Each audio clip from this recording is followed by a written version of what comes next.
The girl armor version of it. Okay. Hello, everybody, and welcome back. I'm Dippy. I'm Dadley.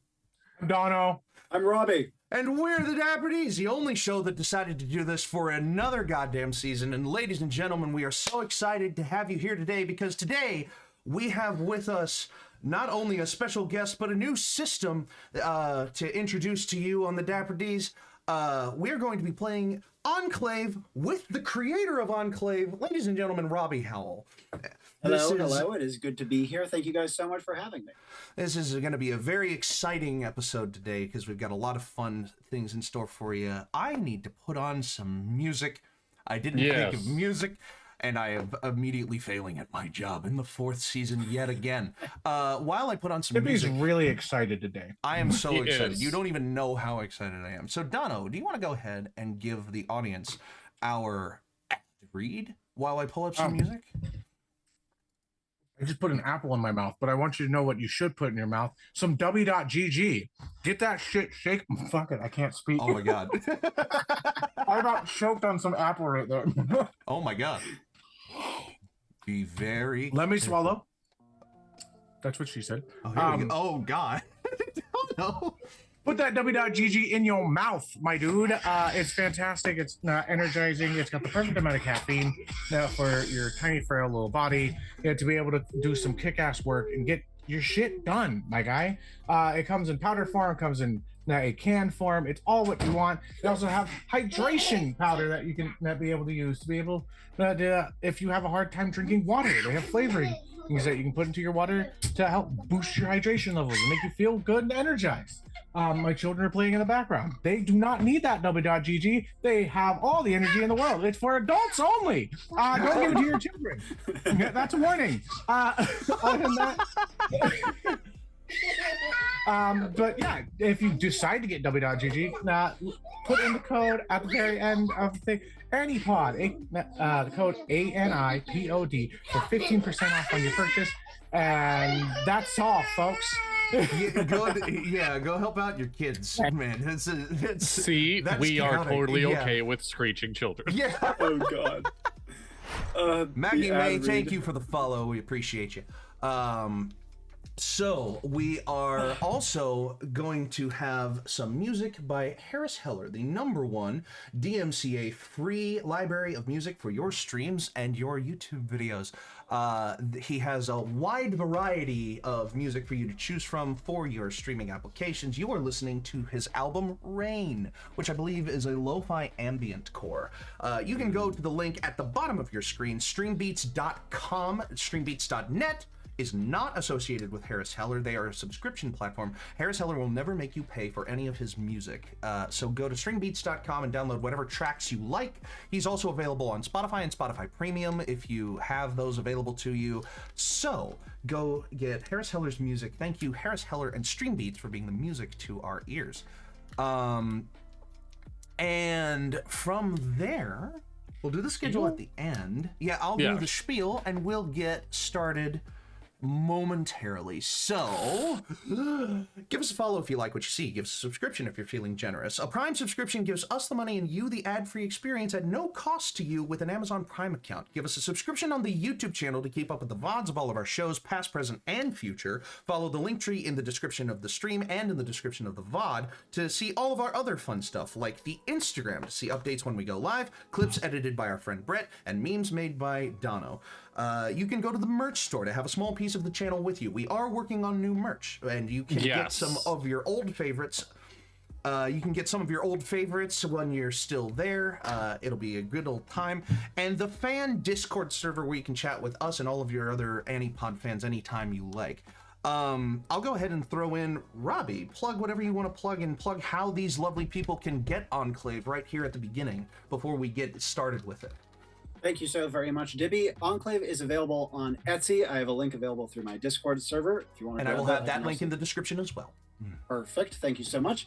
But more than that, if you want to try out Enclave, see how it goes, or even get a chance to play it for free before buying, join our Discord server. That is where all the action happens. We also have a YouTube channel where we upload regular actual plays, full length, shorts, and some other miscellaneous nonsense. We would love to have you involved. There's a lot to learn about Enclave, and the game can be played without buying a thing.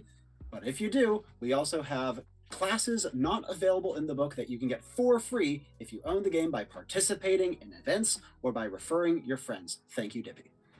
You're very welcome, Robby. So all of those relevant links will be in the description of this episode when it goes out on YouTube, if I already mentioned the YouTube. As always, we appreciate anything you do to support the channel and support what we do here, but do what you can, not what you feel like you have to. Your monetary security and your livelihood are more important than our entertainment of that livelihood. So giving a follow on Twitch is completely free and it helps us. Interacting in the chat is even better. Leaving a comment on the YouTube video is even better. Hoplite, thank you for the follow. Good to see you again, man.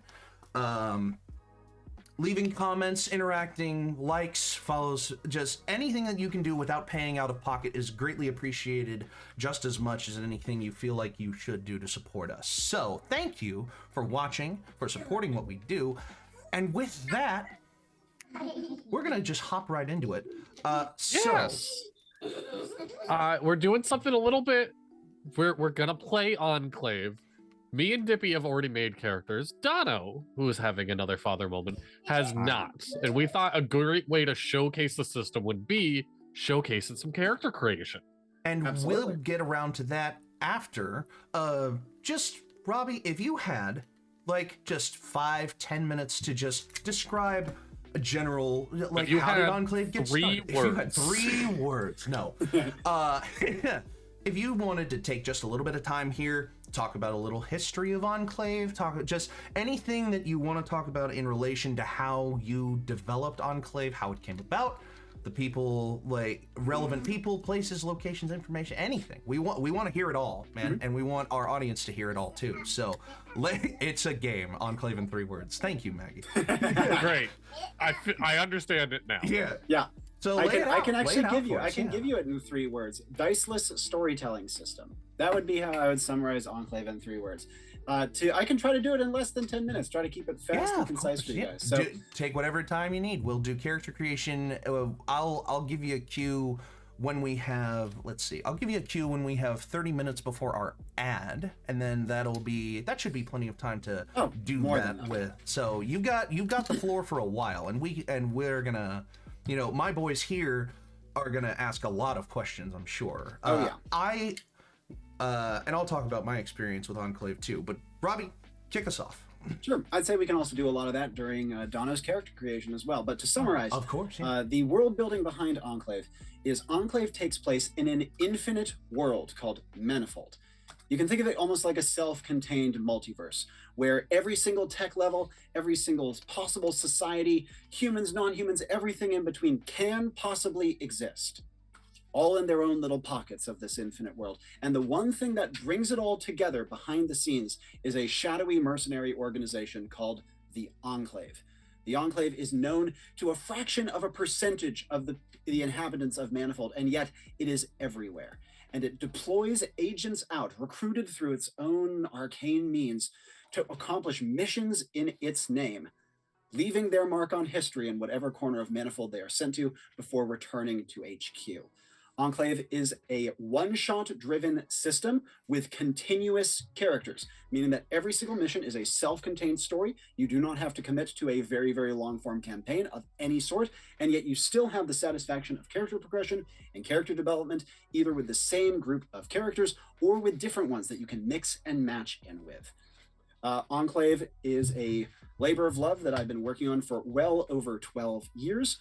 The book that I have published has been about 3 years in the making. It started as what we can call a very ambitious and passionate alpha group, where we had a very full-fledged version of Enclave that was running for, again, about 8-9 years, that I call now Legacy Enclave, that served not only as the alpha for the game that we have now, but ended up being played by almost, I think, 250-ish people in that form. I was about to ask how many people played Legacy Enclave. About 250, though I'd say that we had a core group of about 20 that was like really, really into it, maybe as much as 30 at certain times.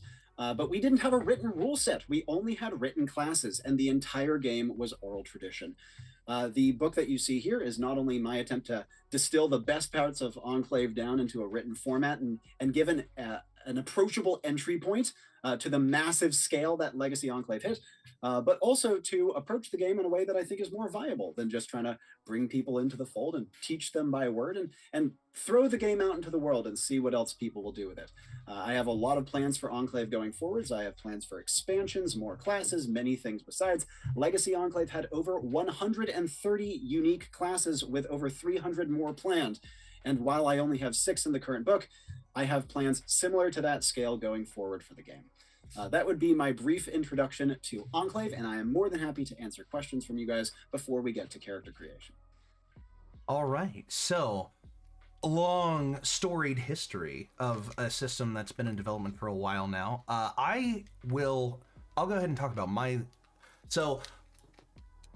Robby, you have a couple of other, you have a couple of other projects, a couple of other things outside of this system that other people may know you through, and that's where I met you through. Do you care to talk about that just a hair? Sure. I have a hobby YouTube channel where I talk about the game Age of Empires 2, as well as game design more broadly, and RTS games more specifically. It's something I started up after having kids and wanted a creative outlet besides Enclave, because I was kind of at a lull with the game at that moment. And it's grown quite neatly, though I'd say it's distinctly secondary to my work with Enclave, which I think has way more potential and is way more unique and meaningful to me. It's something I quite love, and I've met some absolutely wonderful people through it. Of course. And I was introduced to Robby's content just on I think one of your civilization builds for Age of Empires 2 showed up in my recommended feed on YouTube one day, and I just clicked on it and watched it. It might have been the Thai, and I have no idea why that is how it came about, but it did. And over a period of time of about 3 years, I went from watching to interacting to being in the server, in the AoE 2 server with Robby, to remembering that he had a system that a couple of months ago, I was thinking about what can we do for season 4 of the Dapper Ds. You know, we've done a lot already, and one of the core things that we've wanted to do, and my other boys here can attest to this, we want to test TTRPG systems. Like, Yes. Deadly, tell us a I couple of systems I we've have done. a passion for any TTRPG system that's not D&D. Not that I have anything against D&D, Yeah. but I just love experiencing what other wacky systems are out there, to the point where there's systems that use like Spotify playlists instead of dice rolls and weird stuff like that. I just what is the one with the Jenga tower we were just talking about? Dread. Dread, yes. both Robby and Dono immediately being aware of it, incredible, and Maggie being aware of it as Maggie in well. the chat. Great. Yeah. So I've run a couple different systems now. I mean, Dapper Ds have run a good amount as a whole, yeah. between In the Dapper kids Ds on alone. yeah, kids on brooms. We just ran Apollo 17, Apollo 47. 47. Mhm. I'm drawing a blank. We've run it. You Awaken in a Strange Place, Honey Heist. Have we done Honey Heist? Have we run I've done Honey Heist. Oh, you have done Honey Oh, Heist. I think that, didn't I think play that, that. I think that was unstreamed. Now that I say that out loud, And I Dono, think you've run a couple of systems too. Yes. Like Yes. Familiar Problem. Definitely done D&D, and then I can't remember any of the other ones. Forget my brain, draw a blank, but I've done a couple. The Witch is Oh. Dead. The Witch is Dead. One We've of my run. personal favorite Yes. ones. Yeah. Mhm. All great one-page RPG systems, great like small systems, just to showcase what TTRPGs have in store. I personally have run Psychic Sycophants, which is like a fan-made one Yes. about running a government. It's a really weird That got one. unhinged. It Was did. that the, It really was did. that the political one that we did? That was the one that was like, you are basically in charge of a government, and like everything That was might- basically brought up. Like it was for Fall Initiative. That might be one of my favorite ones we've done. Yeah, that was a I- really fun one. As well as, like I said before, The Witch is Dead, and like all of this culminated in me thinking, well, what other systems can we showcase? And I remembered my connection with Robby here. Just in the server, on a whim, I just asked, like, hey, you have a system that you've been developing now for, I didn't realize it was 12 years when I first asked, but would it be okay if we showcased it here? And that's what we're getting ready to do Yeah. now. So my experience with Enclave over the past couple of months has been interesting, to say the least. Apparently, I've done a couple of things that no other player in the Enclave had thought to do before. Robby, if you wanted to highlight any of those. More like they hadn't ever given me a compelling reason to let them. Right. Like in Enclave, you have a ton of freedom, but a big part of that is this kind of implicit trade-off of whenever you go for something cool or creative, you need to balance out the implications of it. If you are just getting pure upside with no downside, I have no interest. Mhm. And so something that Dippy presented to me is the idea of playing a set of identical twins, which to my mind, as you are about to see, an Enclave, that's the sort of thing that can crack the game in half, because being in two places at once is broken. But then he was like, they stay together at all times. You know, they complete each other's sentences. They're functionally one guy, but they're two people. They just have to stay together. And I was like, you know what? Screw it. Let's see how it goes. He played it. They're awesome. They're a wonderful set of characters. And I'm very, very happy he took a swing at it. And that's the whole thing with Enclave, is it is a balancing act between the players and the conduit, making sure that the conduit being the name of a host in Enclave, a game host. The conduit wants to make sure that the players put in the effort to justify the rewards they are getting in the game. And that is at its core what the game is about. And Dippy does a beautiful job of that. I appreciate that, man. So what we'll do here for about the next 10 or 15 minutes before we hop into character creation, just the absolute basics of the mechanics of the game itself before even hopping into character creation. Like, so like give us a quick run through, and we can ask questions like along the way. I've got a pretty good handle on it, but like there will probably be stuff here I haven't. Now, if I may be a jerk, I actually think that the mechanics are better experienced through character creation and gameplay. Okay. And so obviously I'm more than happy to answer questions as they arise, but Yes. I kind of prefer letting people just kind of swim around rather than prefacing things. Fair enough. Well, in that case then, as mentioned at the beginning here, myself and Deadly have now created character. Hello, what is this? Thank you for the follow. I can't read who that is. Oh, Matt Galaire. Hello, Matt Galaire. Thank you for the follow. Thank you for the follow. Sorry, I just really could not read that anywhere. So yeah, we'll hop into because myself and Dadley have created a character. So there you have kind of 3 different levels here. I, who have obviously been interacting with with Enclave for the past couple of months, have a very put together, fleshed out character ready for, like, kind of like Robby does with onboarding. You have onboarding missions. Also, breaking a little tradition here, normally Robby doesn't record onboarding missions, but this is live. So this will be the first time that's happened. We're special. I don't like recording people's first time, but you guys are used to being recorded, so. Of course, yeah. I've given my consent. Yeah.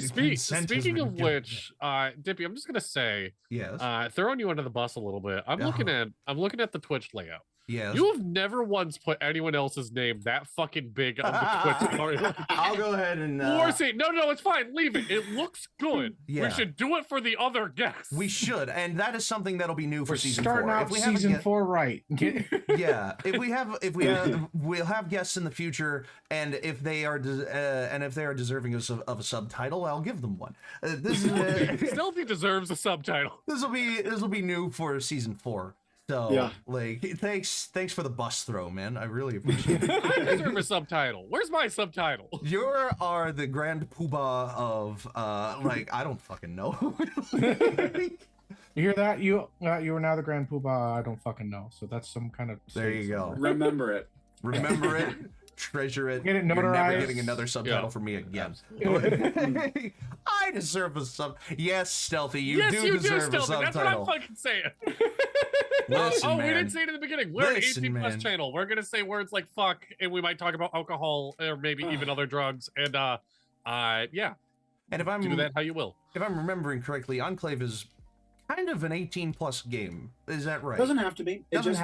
You can easily cater it to whoever you are playing with, and so I just match the energy of who I'm playing with. I played Enclave with people as young as 7 and as old as 75, and I have had no problem adjusting it to those age ranges. Twitch gave a warning as we joined. Yes, that is correct. Twitch will tend to. Twitch warns people now. Damn. Yeah, because we have all the content warnings. At it warns people about you guys. Yeah, it does. It's a bunch of rowdy boys. Look at these idiots. Look at these freaking assholes. So, what I will do, since you pointed that out, I will go ahead and just lower this for the sake of the stream, so it's not as distracting. But you have 3 different levels of player here. You have me, who has not like an old head by any means, but in terms of our experience, I'm the most experienced of playing the system. Most experienced player. Yeah. You have Dadley, who we had a meeting yesterday to talk about how we were going to do this, and Dadley has made a character, which we'll talk about as we get started with a mission or as we get into character creation here. Yes. Dono, you are going to be the guinea pig. You are going to create your character, and this is where we officially start showcasing the system. Dono is going to create his character live for to show you not only how easy character creation is, but also just to demonstrate mechanics before we get into a mission. So, we'll take it away here. We'll get right into it with character creation. So, Dono, whenever you're ready. So the first thing to do, Dono, is what class will you be playing? You don't have to open the character creation page if you don't want. I can walk you through it easily, but you're obviously more than welcome to. Have you picked a class? I'm coming in blind, my dude. I'm kidding. You can pick classes honestly, based on pure so vibes. Part of me, I go off of I was hoping that you could walk me through this because I got kind of a character idea, and I'm wondering what you think would slide into that spot. Go for it. Not real good. So I've got 2. One is I wish to be a rubber ducky that is connected to Cthulhu himself, and whoever is holding it or has it within their possession is currently being Why am I known for putting out the bad ideas first? I'm kidding. I love you. Essentially, whoever's holding it is then compelled to do the bidding of Cthulhu, or So you are Cthulhu. No, I am a rubber ducky that is controlled by A thoughts sentient, into a sentient rubber ducky under No, that's the... a terrible idea. And then I was listen, I'm just trying to crack out jokes. The other one I was thinking of doing was just literally like a black cat of a person. So literally someone that has not like assumes like bad luck to others. Something that like not maybe not fully interactive, but because they are around, they create not like they can create situations that would make it harder for other individuals that they may not like. Okay, so the first idea actually works pretty well for a class called the Vessel that's not included in the book. But it is unironically something that you could do. While Dono is handling dad element, I will say to the other regard, the other thing you just mentioned is actually very similar to a class that a player is developing. That is something that we do in Enclave, player created classes where if someone goes out of their way to do drafting and redrafting, I will help them with the process. They get it play tested. They go through this process. I will commission official art and release it as a full class. Don't say this in front of Dippy. He's going to spend the next 2 months. It's already too late. I've got ideas, but like I'm not. That's not a rabbit hole I'm gonna travel down yet. In summary, I think both those ideas are actually quite cool, and both of them could work for classes, but probably not the 6 that we have in the book. Yes. So let's go with I don't know. If you want a high luck class, and the luck stat could be used on like in a slightly aggressive manner to try to mess with other people, I'd say probably your best bet is a Wanderer. They are a luck class after all, but there are other ways you could probably build it. I was looking at Wanderer as well and thought it was kind of fun idea because that was one of the ones that like I know Dippy's told me yesterday that Thane would probably be a good thing, but I'm like I do play like me myself. I do enough like working out and combat stuff. Now that I like to play characters that may not be completely what I am, so I can kind of test the waters of what those.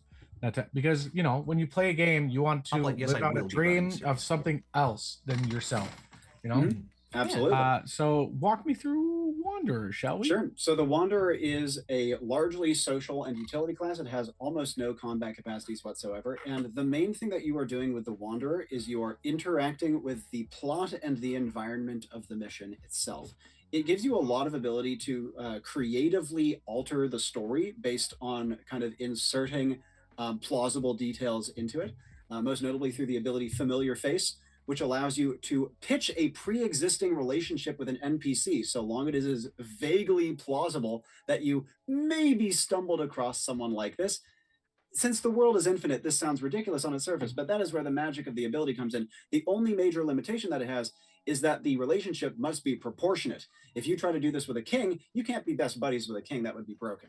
If you're doing it with a pauper, you can get away with a whole lot more. So that's a kind of the flag post ability of the Wanderer. But besides that, it is very good at interacting with its environment and socially maneuvering within these kind of whimsical boundaries. A very fun class that a lot of people have pushed to its absolute logical extreme. That sounds, and I'm looking at like examples of pop culture history and mythology, and you've got Johnny Appleseed, Bilbo Baggins, Phineas Fogg, kind of like Perfect. folk heroes, like Wanderer Cat in the Hat, which is very much my vibe. Oh my god! Wait, what? The Cat in the Hat is an Cat in example. the Hat is a full Wanderer. Yeah. Yep. Oh yeah, And there you go. because the trope that the class is grounded in, all Enclave classes are based in tropes, and the trope that the Wanderer is based in is the eternal traveler, someone who just kind of has been everywhere and somehow seems to know everyone, even if they can't always remember. Speaking of the other classes, the other two that will be played by myself and Dadley, we can go over those as well. And if you wanted to give a short overview of the other three after that, like we'd be happy. Well, here I have an idea. How about we start Dono on a part of character creation so that he has something to think about while we're doing this background, of course, so that we can multitask. In that case, Dono, the first thing to do as a Wanderer is you're going to generate your personality. Name can come last unless you have a name already in mind.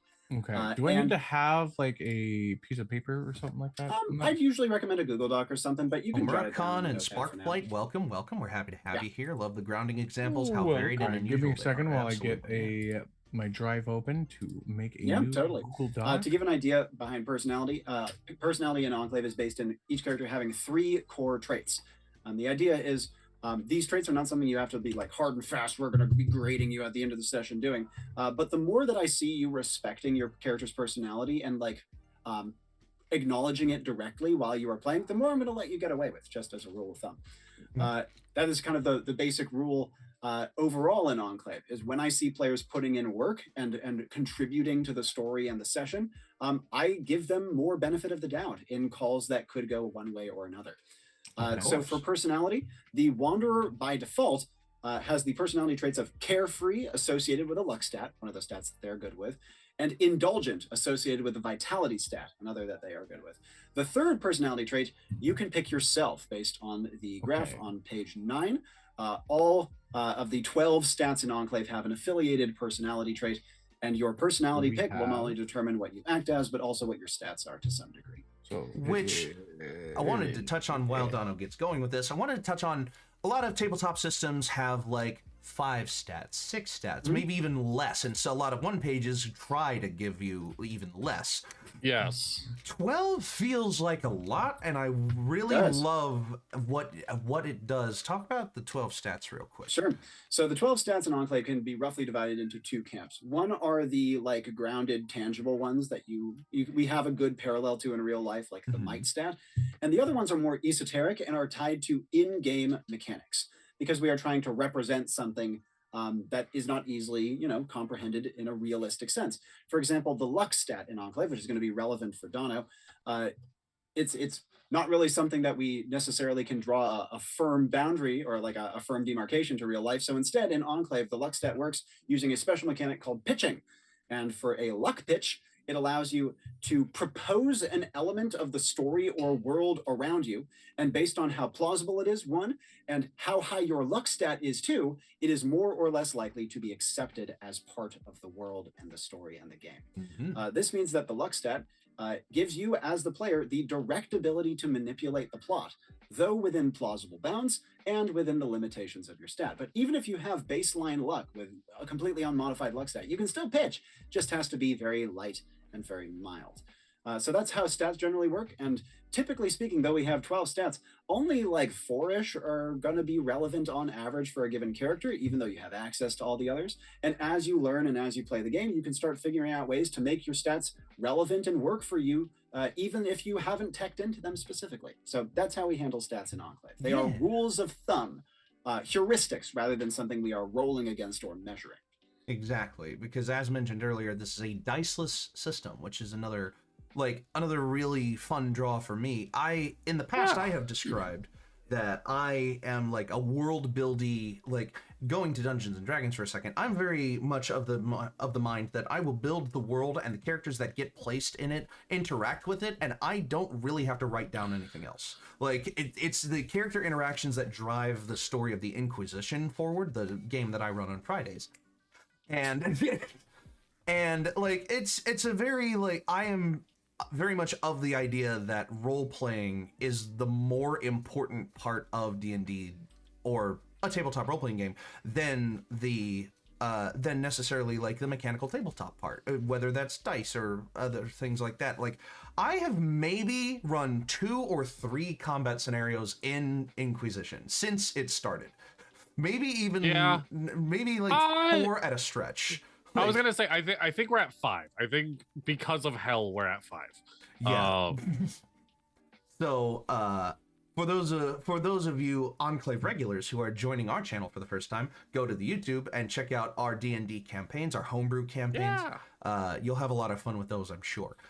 If you have literal days of free time, as I've calculated out before. While we're plugging yourselves and you're like, I don't know where to start, there is so much content. Not to plug myself too much. An AI wrote this dungeon on the ANIpod YouTube channel. It is like a really good, this is what we do. What we're all about. I let ChatGPT just make a dungeon, and it made no fucking sense, and it was stupid. And for some odd reason, it's one of our most popular videos. It's strange but true. Donna, where are you at, bud? Yeah, you got have you picked your personality? Oh, boy. I think you're muted. Oh, yeah.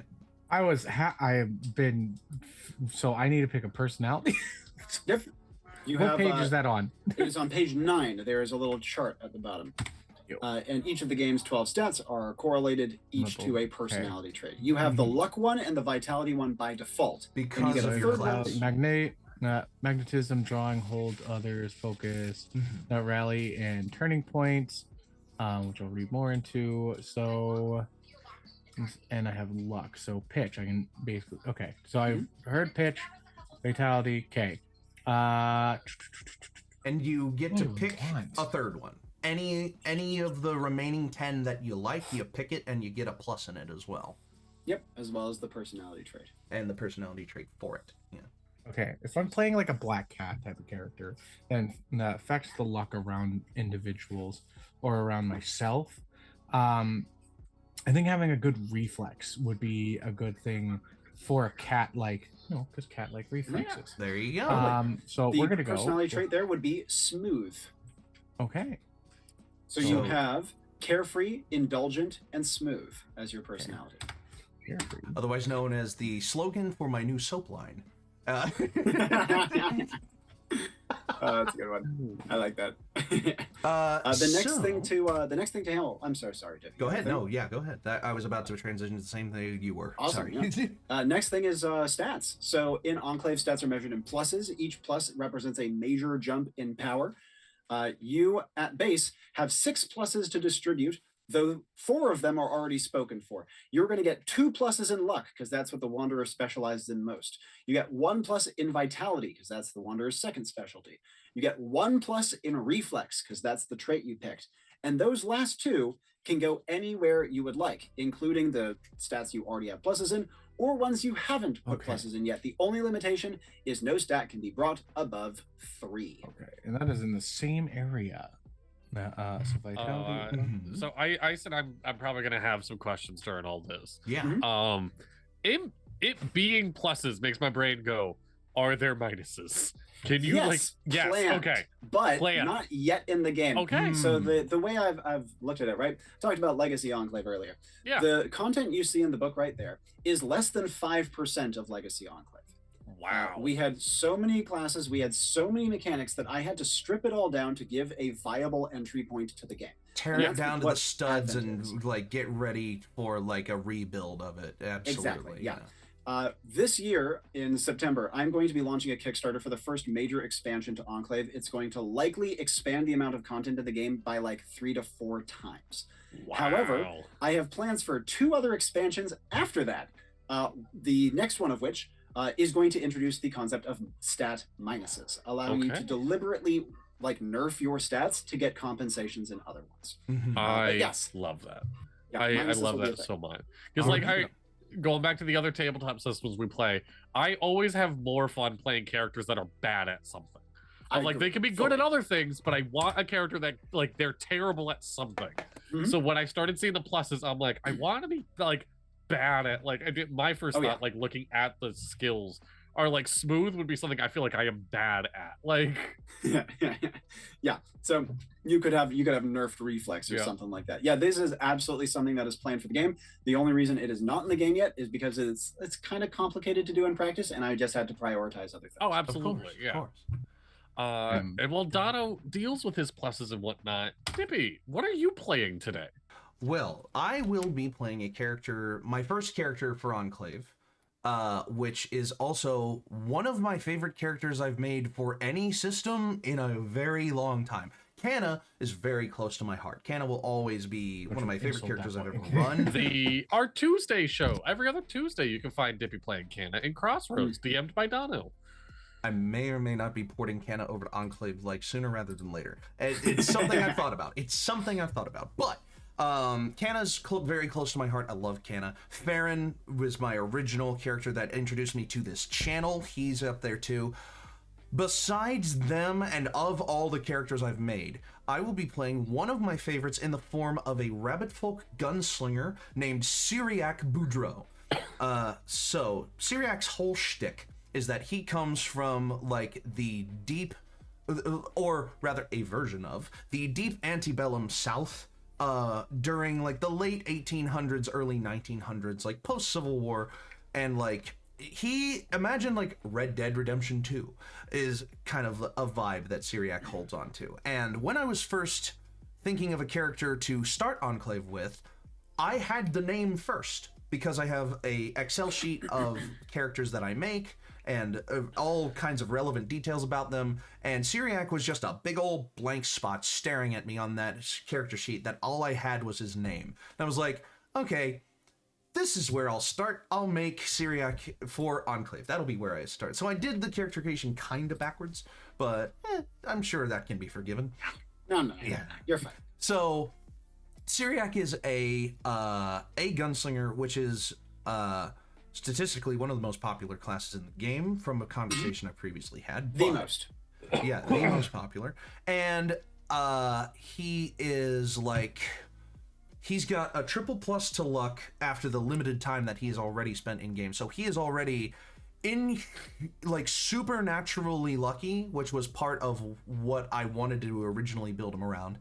But he's also a believer in like the like God's wrath and like Old Testament retribution for stuff like that. He is of the belief that God is something that needs to be feared, and to teach that lesson to people, he was a hired hitman or mercenary in his past life too, using the gift of a bloodsteel pistol from I've gone back and forth on whether it was a gift from a friend or a family. That's a part of my background I haven't really fleshed out yet. That'll come into handy later.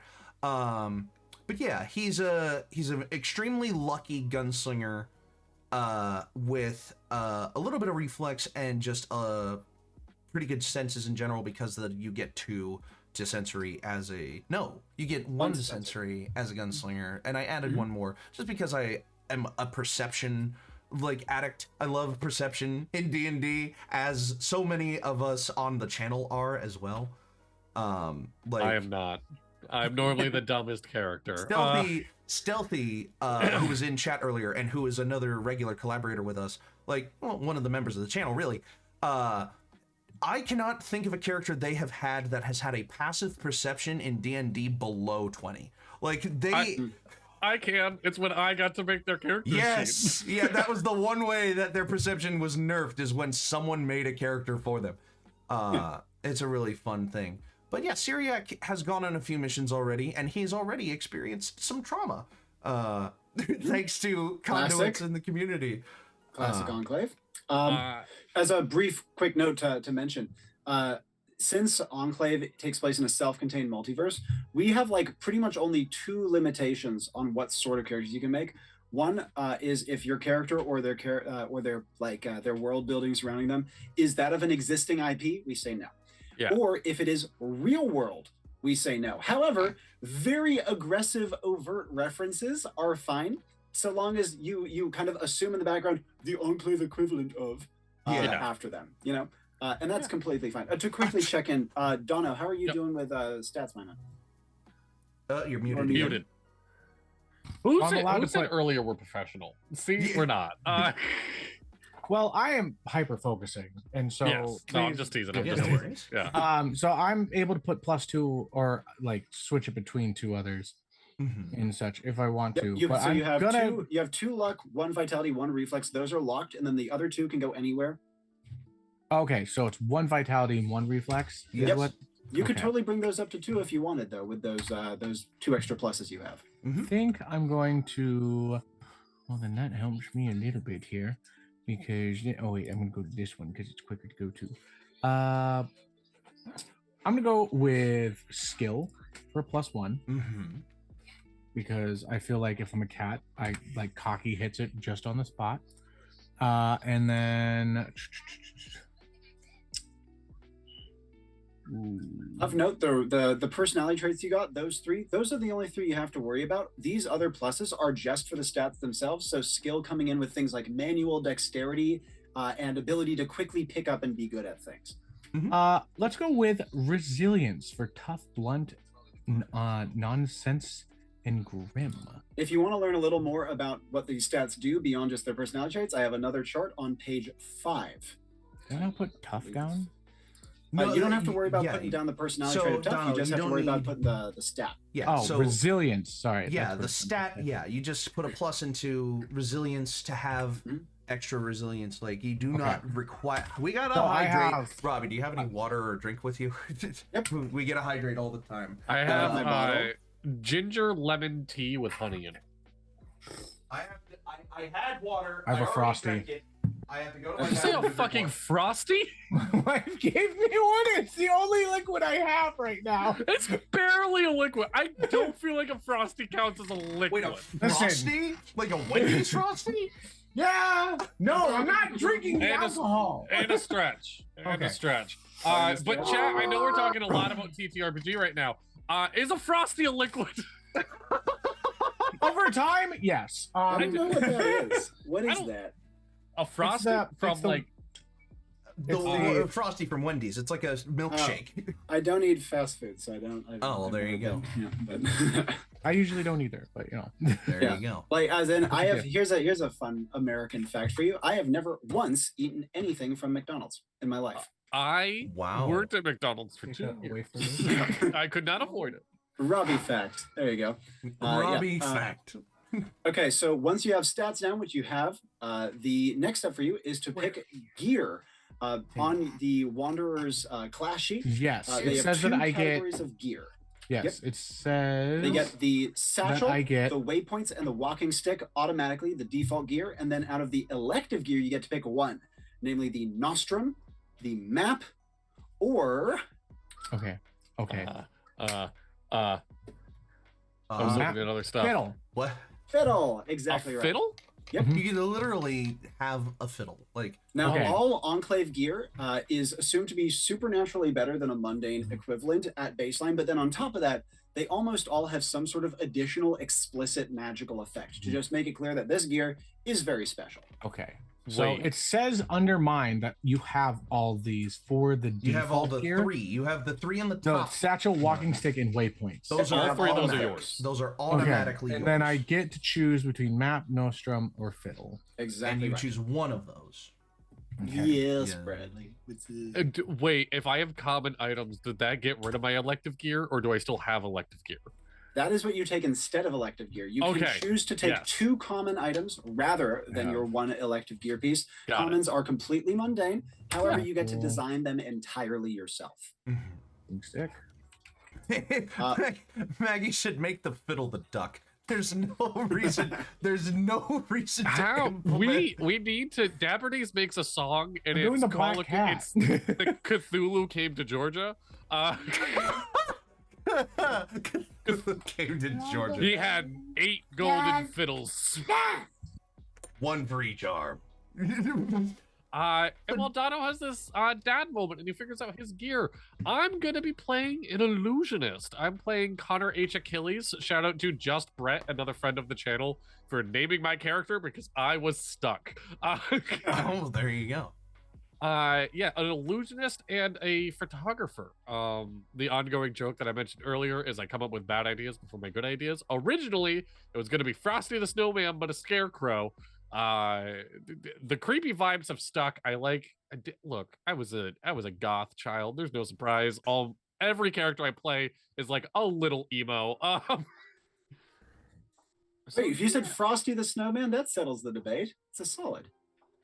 Oh, you're right. There You're you go. right. Ah ha ha. Yes. So Right. here is the satchel, walking stick, waypoint, and then I chose the map because I thought Map. it would fit There you the go. character best. Excellent. Well, before we hear the rest of Davley's character, your next step, Dono, is going to be your character's background and appearance. Now, in Enclave, background and appearance are very important, but just as important is keeping them short.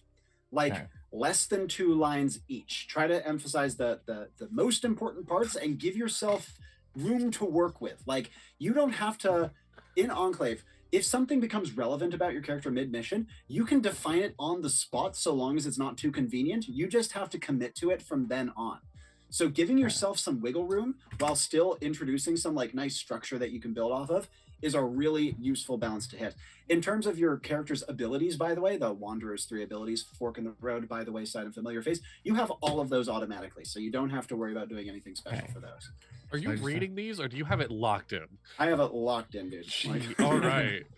Listen, this man has 12 been doing it years. for years. Yeah, 12 years. 12 years. I've run knows this the so game. many times for new people at conventions and the like. But yeah, pardon. Let's hear more about Yeah, Davin's I was going to say, for example, of how short and sweet background and appearance could be. Background.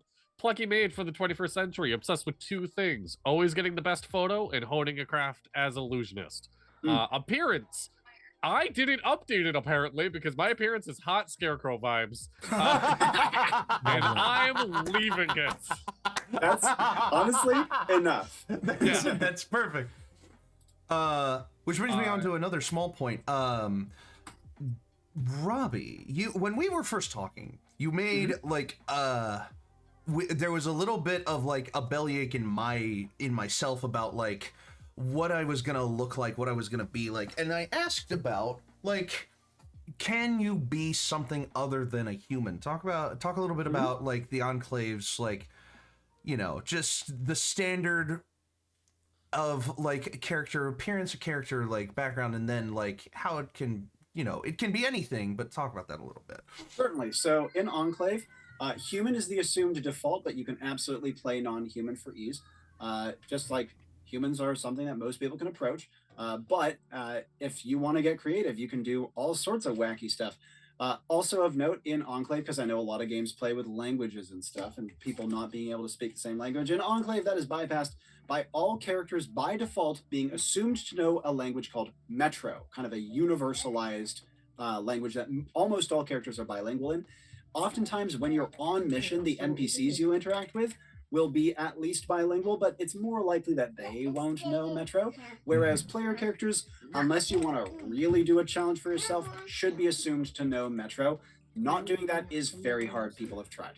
So you, as a game runner, think it's a challenge to play a character that doesn't speak the common language? Oh yes, and I've seen people try, and it's hard. Hey Dono, can you hear that? What? All right, what was that? Say it again louder for Dono. I said we have yet another game master that agrees that playing a character that doesn't know the common language is a real struggle. You can do it. It's just tough. This is an in joke on the channel that for a short series that we ran called Dark Energy. No, this was Fall Initiative. This was the it was a dungeon different crawl. thing. This is a dungeon crawl through Willy Wonka's chocolate factory. Oh right. Which already is weird.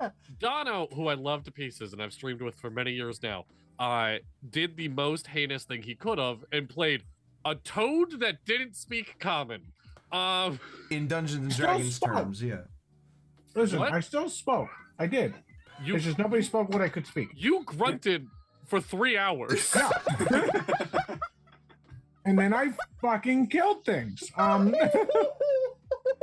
Now, one of the reasons it's so hard in Enclave is that in Enclave, not with newer players, but especially with veterans, I get quite strict with information. Even though we are all in the same call, if someone says something and their characters are separated, another person's like, "Oh, can I?" And I'm like, "No, you don't know that." Yeah, very strong, like very strongly against metagaming as per like the usual, of course. I will say I used to take it a step further. Don't do it as much these days, though I intend to once we start getting into the expansion, where I'd make people leave the call if you were cut away from. So I was pretty serious about that. And even with brand new players, I will be a little more flexible. However, to briefly touch upon non-humans, the main idea with non-humans is that one, your stats must represent your non-humans' capacities, not vice versa. You say, oh, well, I'm super strong, so I don't need a might stat. No. Your might stat needs to represent what your character is capable of, rather than trying to shoehorn it in reverse. And that's why I have 3 luck as a rabbit. Yeah. And if your character or the non-human species you're playing has some sort of exceptional capacity or an unusual quirk of their biology, you just need to make sure there are balanced upsides and downsides. My favorite example, one of the most boundary-pushing characters in the game, is a character called The Hive. Tomash, we love you. The Hive is fantastic. The Hive is 50 rats in a trench coat. Yeah. And but here's the thing.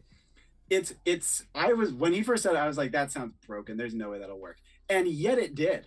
because not only did he commit to the bit of the rats will never separate from each other, they're trying to appear human, though they suck at it, but also they're scared of water, they're scared of cats, they're scared of fire. I tried to make him drive a car. It did not work at all because 50 rats in trench coat cannot coordinate driving a car. And so he, by You would think that scene from Toy Story would work out for him. and so kind of like he went out of his way to respect and observe the downsides of his biology. And that makes me love the character, and give him the upsides when he looks for it. Because, of course, 50 rats in a trench coat can't be taken down by a sword through the heart. It'll just kill a couple rats. And that's a big upside. And so he had to balance out that big upside with an equal mass of downsides, if that makes sense. Yeah. So, to wrap up character creation here, Dono, you've got your... Yes. So the description of my character is obviously Black Cat energy with a too tired to deal with people's BS kind of vibe.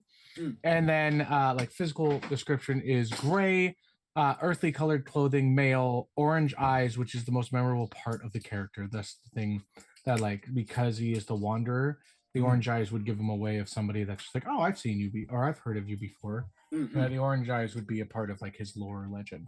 Excellent. There and you go. What about background, or do you want to leave that a little more broad? I forgot to do background because I am surrounded That's by fine. people. Yeah. For now, we have a break coming up, and the last part.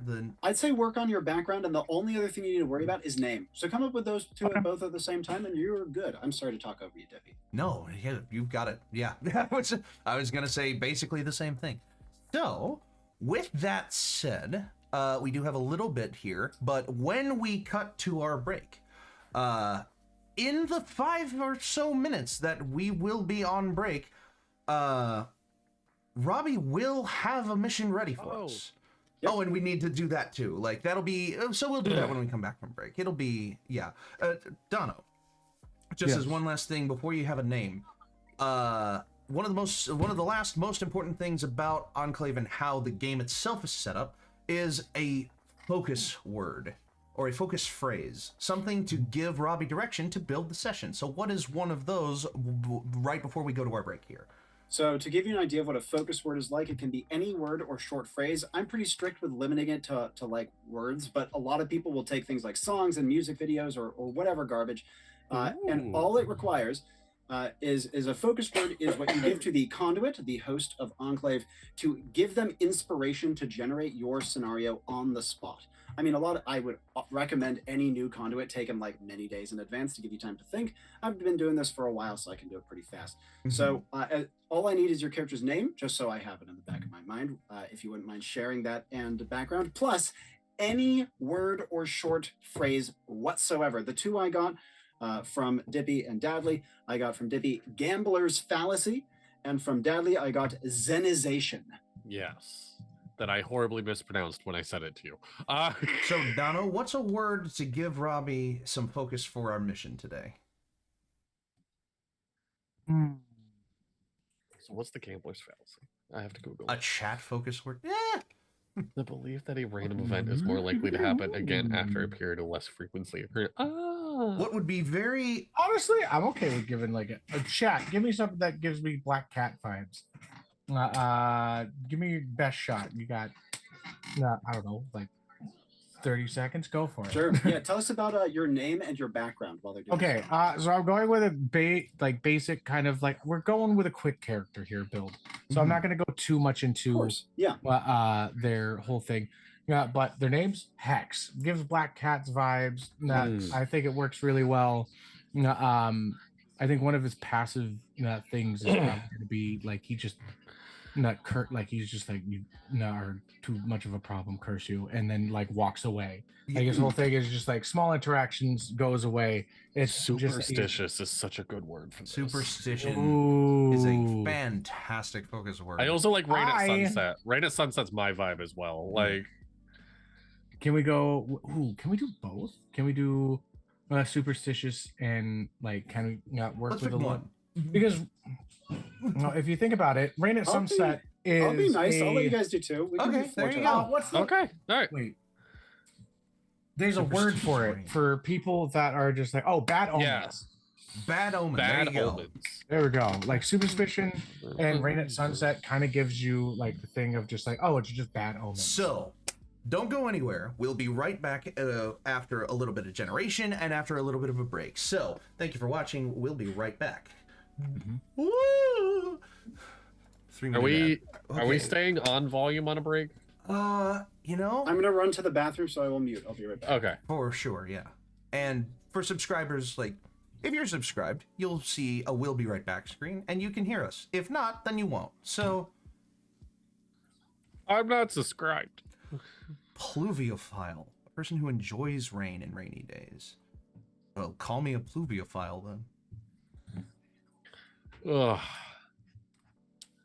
All right, Ugh, I gotta we were go. coming right down to the wire. I had to. Yeah. No, had to, you're like- good. No, Yeah. I I'll be right back. Dippy, I have an idea. I'm not gonna do it, Hmm. but I have an idea. Okay. I can now run stream with my new computer. I got a new PC, Uh-huh. which I want to start doing at some point. But you Okay. know what would make me laugh really hard is while we're streaming D&D and Dapper Ds and whatnot, I also just stream Pokemon Showdown until somebody is like, "Hey, aren't you on that other channel?"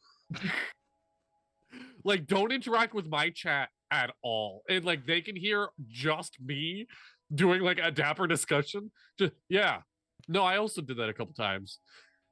That's. Uh-huh. It's the worst and It's the a- best. It's a really dumb bit. It's the worst and the best. I will obviously not stop you, Yeah. but No, like I would like to run streams in the near future. For one, just to help out. For two, Mhm. of like part of my New Year's resolution bingo board is another mini series, another Dark Energy at some point soon-ish.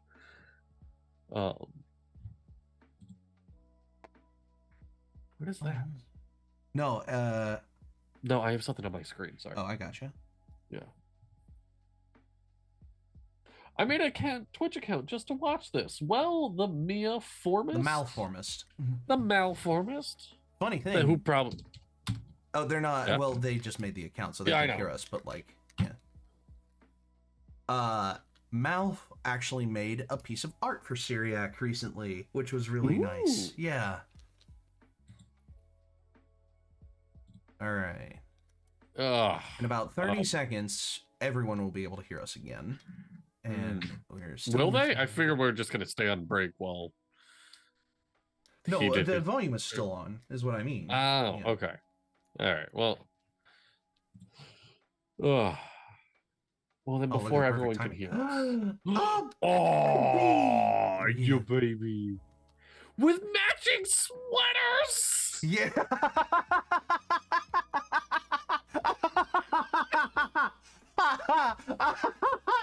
That's so fun. Oh, I don't need another child. I don't find babies cute. I'm one of those people that are like, when someone's like, look at this picture of my baby, I'm like, ugh. We just got Congrats. off ad, by the way. No, I don't care. I'm Yeah. one of those, I'm not a baby person. Robbie's babies are so cute. Yeah, there you go. Mal, thank you for being here. Thank you for making a Twitch account for this. I appreciate you very much. Thank you. Stealthy, I'm here for another dark energy. I have something specifically in mind that I want to bring your character back. Stealthy's character that I can't remember off the top of my head, and Nat, I want to bring back for another dark You energy owe me? season. What do I owe you for, Mal? What do I owe you for? The amazing piece of art that you did? What? Why do I owe you? You made a great piece of art. Like, well, that would be a good reason to owe somebody, wouldn't it? Because they don't do social media. Oh, they don't do social media. Oh, well, thank you for making a social media account. You made me social media. Hey, listen, I appreciate you showing up. Oh, good stuff. Great oldies. Q105. That's a What? What was that? I said it out loud, and I'm like, this I think is only a Connecticut radio station. Well, the ultimate test here, Robbie. Have you heard of that? Good I stuff. only Great. moved here 2 years ago. I don't know. Okay, all right. Yeah, good stuff. Great oldies. Q105. Fun. I don't know. Mohegan Sun. Yeah, for those not from Connecticut, still most people know Mohegan Sun if you're in America, unfortunately. Oh, yeah. Has their own radio station inside. Look, I've seen the saddest things in my life at Mohegan Sun. Like, Listen, I got a convention there in like a week and a half. see, but all right, the conventions are fun. It's the gambling floor that Gambling floors. I stay away from those. Yeah, they depress me. Oh my god, yeah. I remember being like 18. We're waiting for Dono to come back. I remember being like 18 and being like, I'm so excited to go gamble. And it's really just like a bunch of old people that shouldn't be spending their money on it because like that's their retirement check and that's all they got. And I'm like, wow, this is really sad. Yeah. Yeah, that's it's one of the worst systems in like American capitalism. Man, I hate that TTRPG system. That's a piece of shit. Yeah. You just get depressed. That's funny. Oh god, imagine the fucking like casino system in America in tabletop form. You just like, all right, so these tokens are representative of your money, and like you run out of tokens, you're like, I want more. Too bad, the house always wins. We make a tabletop system that's just crabs. Or craps. Oh god, you could do Craps? in that system you could call the game host, you could call it the house. The house, dude. That's actually kind of sick, to be honest. What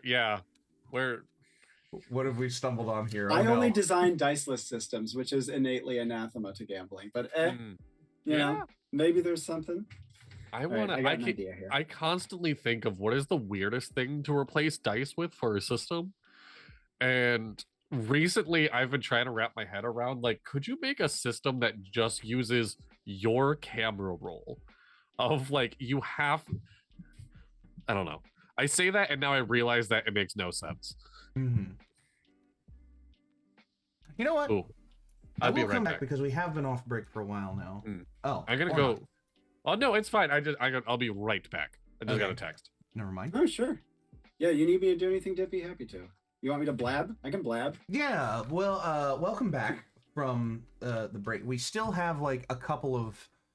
I was gonna leave, and then I saw condoms written in the chat. What? How?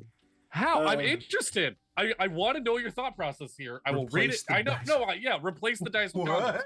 I will come back and I want like an explanation. I mean, we're already back. Welcome back to Dapper Ds, everybody. If you're just joining us, we're about to play a mission within a new TTRPG system here. So while we've got a little bit of free time here, Dono, you got your character set up, hopefully, and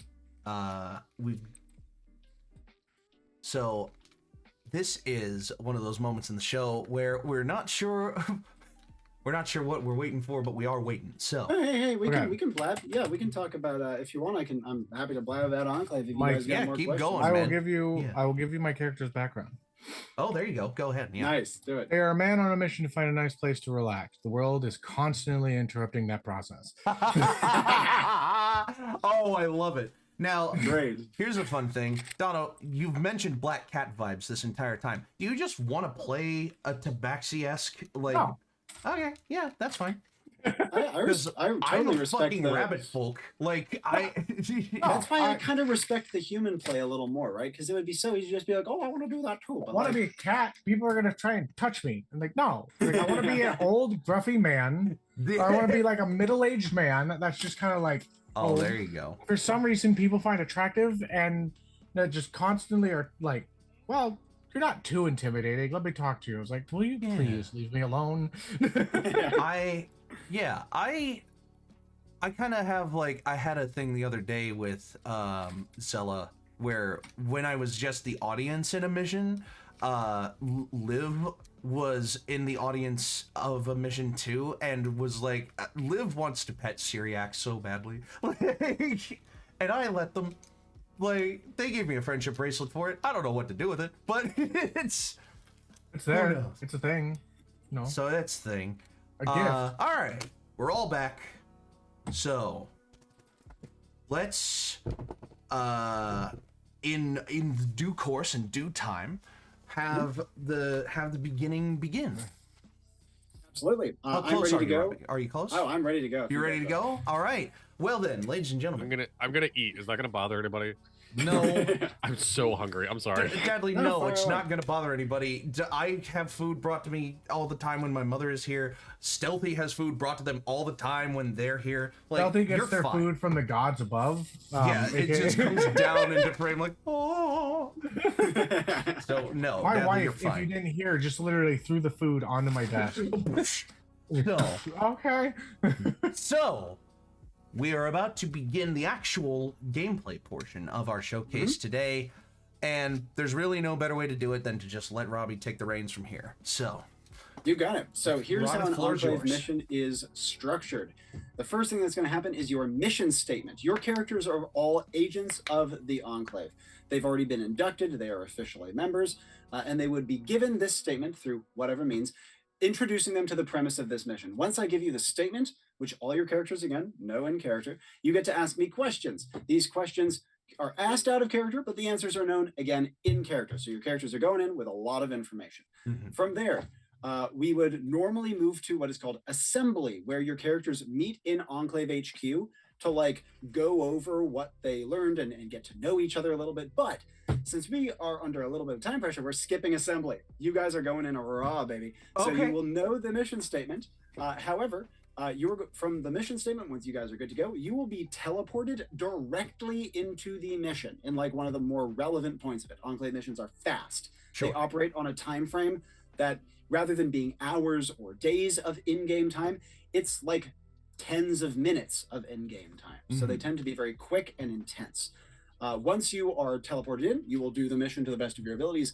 And once the mission is completed, succeed or fail, your characters will feel their Enclave badges ping. The Enclave badge is the only thing that every Enclave agent must have. And when I say ping, like resound with magical resonance. Once your character touches their badge while it is pinging, they teleport off the mission, no matter how fucked up they are. However, if they are unconscious or in whatever reason incapacitated, an ally can ping them off. The only way your character dies is if they die before they ping out. If they are on death's door and they ping out, Enclave Medical will patch them all the way back up to full before their next mission. Okay. Do you My guys character have- has 9 lives. Okay. Oh, boy. Do you guys have questions about that structure? No, not at all. Also, just aside from that, we can just assume that, like, in real life, we know each other pretty well enough.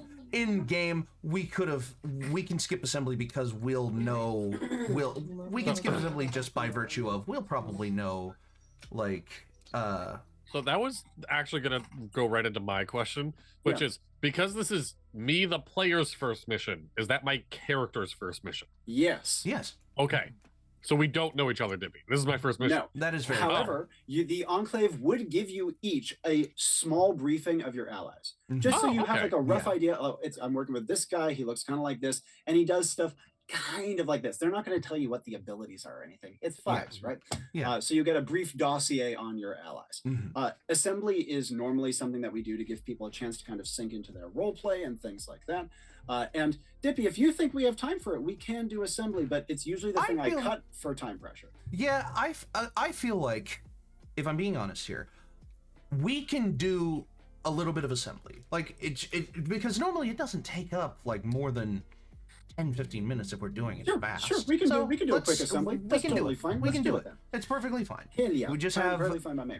And we also do not have to stop at a hard 3-hour limit. Like, if we're not done, we can wrap it up. But like, I'm pretty work in sure the I have morning. it. I'm pretty sure I have it. So will we? I think we can keep it in tight time frame even in assembly. So we can. in that case, are you guys ready for your mission statement? Yes. Excellent. guess. Here's your mission statement. You are being sent to a highland town beautiful, quaint, of a relatively medieval tech level, perched in the mountains overlooking beautiful pastoral landscape around, where people are being murdered by an unknown source. Specifically, over the last day or two, no less than 6 people have died, and all of them are soothsayers. This town and this small collection of villages in the nearby vicinity are rather famous for the gifts of prophecy that many folk here are possessed of. And in fact, travelers and folk will often pass through seeking advice. However, this is the first time that anything like this has happened, where soothsayers are being explicitly targeted and killed. So much so that in this tiny village of maybe 100, 150 people, all but one soothsayer are now dead. You are being teleported in at the side of this last soothsayer, who has read the runes and believes their life to be threatened within mere minutes. And your goal, save the soothsayer, find out why. You do not have to apprehend the killer. You do not have to kill the killer. All you have to do is make sure that this soothsayer survives and the killer stops targeting them. Questions? Do we have any bodies? You will be able to go and consult the bodies, though, of course, the Enclave would recommend you do so quite quickly, given that the soothsayer's read indicated that the threat was imminent. Okay.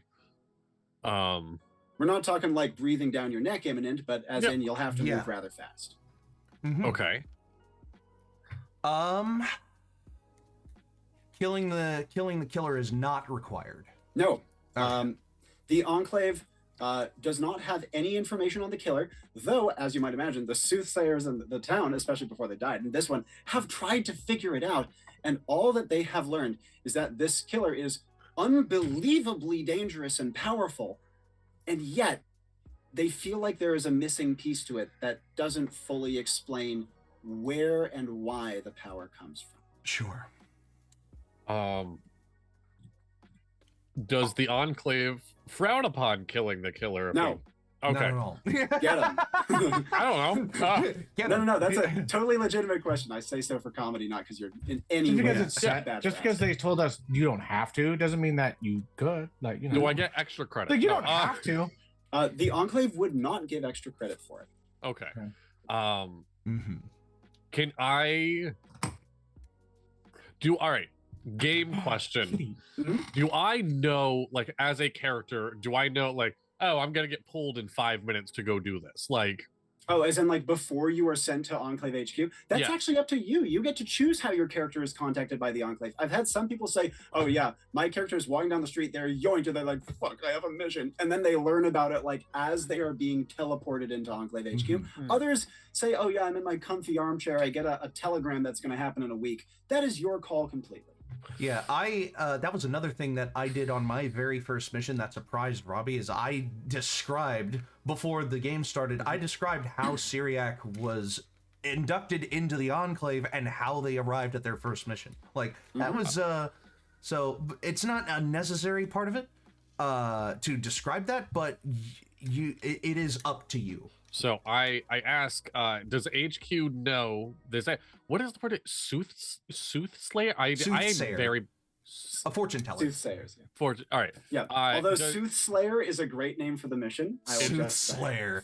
Dude, could that just be the name of the mission? I mean, we'll that's see. pretty great. We'll see. Does HQ know their favorite flower so I can pick it up before I'm teleported to them? Of the killer or the soothsayer? The soothsayer. Yes, absolutely.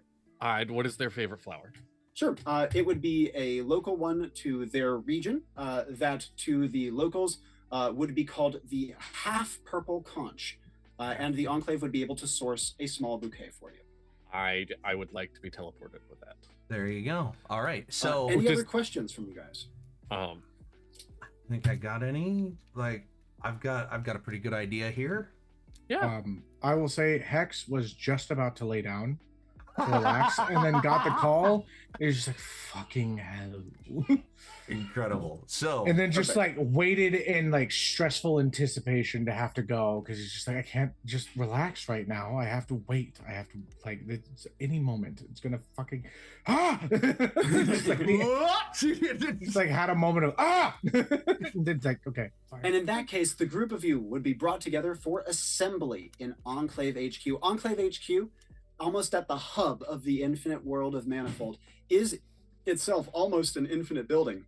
It is beautiful and vast, with winding columns and arching causeways and huge spans that like make it more than palatial. It's almost a city in and of itself, but only ever decorated in shades of gray, with the only splashes of color being agents like yourselves, many of whom, as you pass them, would look so strange and foreign and exotic as to appear alien.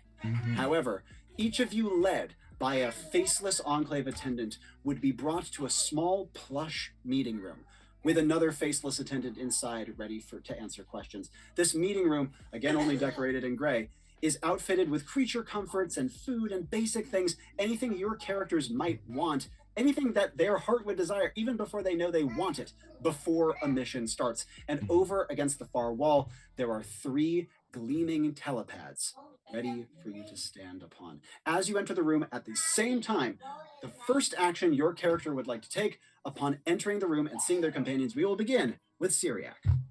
So Syriac has done this a couple of times now, and he will enter into this room just like, well, looks like we're gonna be going after another killer that I can't kill. That's fantastic. Well, or rather, one that they haven't told me to. And he'll go over and like look at the table, and just like a staple is just. He's been getting much better at this, but he will take just like 2 or 3 saltine crackers and just like. Saltines is your treat? Yep. It just really is. I don't know why, but Syriac Makes really sense likes for saltine Syriac. crackers. And he will then pick up his bottle of the bottle of hooch and just a little sip. He's learned that the hooch doesn't do well with the teleportation.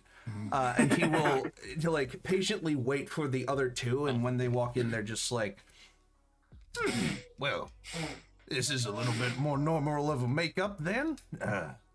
Well, hello there. It's a pleasure to make your acquaintances. Currently has from a here. oh Oh yeah, I was about to say, Hex, first actions you'd like to take upon entering. first of all, he teleported in with a cup of coffee because he was about to sit down, and then what he does is pick up the very first pink sprinkled donut that he can. He's just like, fucking whatever, and just like dips it, looks at what did you say your character's name? My name is Syriac Boudreaux. Syriac. Okay. All right, bunny boy. And just like starts eating it and say, you can kill him, you know that, right? Well, yeah, but like, it wasn't asked of us, so like, yeah. No, they said that you don't have to. It's not like a requirement, but it can be done. Believe you me, I want to. Could you? Because if you get it done quickly, I can go home and relax. Well, fine then, Mr. Hex. Syriac. Just Hex. Pleasure. And from here, first actions from Connor upon joining his companions in assembly. I did not vibe check the other players. I want to stress that first. Connor whips open the door. Oh my god, hi, it's my first mission. Hi, my name's Connor. Oh my god, a rabbit and a cat? We're in a fucking fairy tale. Quick. I'm not a cat. I'm a whips person. around I'm and literally a person. oh, you're a person? I thought you were playing an actual black cat. I imagine me being like very cat vibes, but like like long hair, kind of shaggy. Just- like maybe he has like a cowlick or 2. Okay, so vibes of cat. Okay. I will say that from what I'm getting off of Connor, saying a rabbit and a cat would totally be in character. Yeah, Yeah, it would I'm 100%. keeping it. Yeah. I'm just making it clear. He is a human. He is a dude. Gotcha. Yeah. Oh my! He's gonna like turn to his back is to you guys and pull out the Polaroid camera that he has on his chest and go, Mhm. "All right, pearly whites," and take a picture without anybody being ready for it. I am literally taking a sip of coffee. Yep. My fucking eyes. I will, What the I will hell? turn to Syriac and just be like, I like you a little bit more now. Well, it'll pass. I promise. It'll pass. You get What, used me to it. liking him? See, Yes, I know. No, Seeing I hope stars. you like him. I hope you like me too. I'm just, It's yet to be decided. that's fine. I grow on people. I've been told I'm a mungus or a mungus. You mean a tumor? A fungus. I mean a fun guy. Anyway, we're here. We're doing it. Well, at least one of us I'm is not allowed enthusiastic to about it. drink that. Yes, I'm here for it. Like we gotta protect them. And I grabbed the bouquet of flowers and I'm like, Have you heard of tea? tea? I love Very myself. relaxing. No, I do love myself a good tea, a good chai, a dirty hippie with a little espresso I in it. regret and I'm asking feeling you any body. questions. If you're still unsure, try yourself a swig of this, and he'll hand you the. It looks like a stereotypical moonshine jug if you've ever seen one. Like, Well, just I the will big. never say no to a new friend, and I take a massive swig. You would It tastes spit it out like for sure. okay. And I hate tastes. It tastes like cherry cordials, heavily fermented in rum and like straight vodka. Like it's so good. I don't want my stomach to know. yeah. As he's just like as figured. Well, says it's urgent. No time to be wasted. What do you say? Yeah, no, absolutely. Yeah. Is this your first mission too? Yes. No. We got a Not yes at all. over here and a no. Okay. You're in charge then. You got the big gun, and it's not your first time. As he realizes that what he just said is true, he's just like, oh shit. He's the senior character. Well then, I literally take a sip. no time to That's be all wasted. you, commanding officer. You got it, Doc. Dip a little more of my donut in. I've been told that people referring to me as Doc is insulting, but I'm going to choose not to. I'm going to choose I not to would acknowledge. never insult a new friend, and I will never say those words again. Doc has left my vocabulary forever. I'll say Dr. You just said it again. again. I did. That was last time. All right. Let's get moving then. And I will walk over to the telepad and just like place the hooch jug like next to the telepad and just hope you really don't mind your legs falling asleep because this part sucks. And he just I'm half asleep already. I don't remember the last time I've slept. That, that's maybe hilarious. you do need this, and I start handing him the coffee. Oh, I can't. And I'm Heart gonna. attack? I will put the Polaroid in my pointy witch hat, which for flavor, I do want to point out a big, like overly dramatic witch hat that has been just like beaten to shit. So many holes that are just stitched together with old flannel. Is like Patchwork flopped and- on his head. Yeah. Yeah. I am, so you know, I am literally in like a robe and like pajama and like sweats. Like it's a little like I've got a little coffee stain, but because it's gray, it's fine. And then I do have like an undershirt. I was literally ready to sit down and just relax and have a lazy Sunday. And then I got called into work and did not get any time to change or Oh, I anything. love it.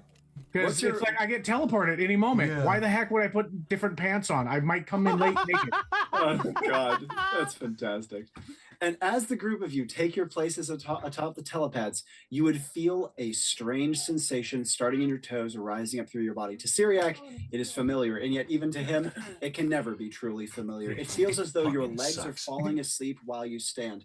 When the sensation hits your belly, your stomach would churn, and then you no longer feel it. When it hits your chest, your heart flutters, and then you no longer feel its beat.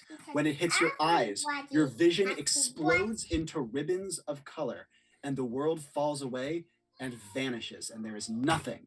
And as quickly as the sensation arrives, it vanishes, and you find yourselves inside of a small, trim cottage, neat but simple and humble.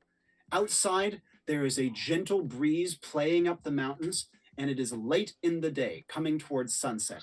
As the sensation leaves you, the two people for whom teleportation is rather new would at minimum have kind of shaky legs, and perhaps worse if you think that is correct. But apart from the group of you, the only other person in the room is you can see a hunched young woman in a chair at a table, You see that she has many small bones in front of her, and her finger is tracing along them frantically as she pushes her hair out of her face. Immediate actions upon entering. We will begin with Hex. First actions. I fart.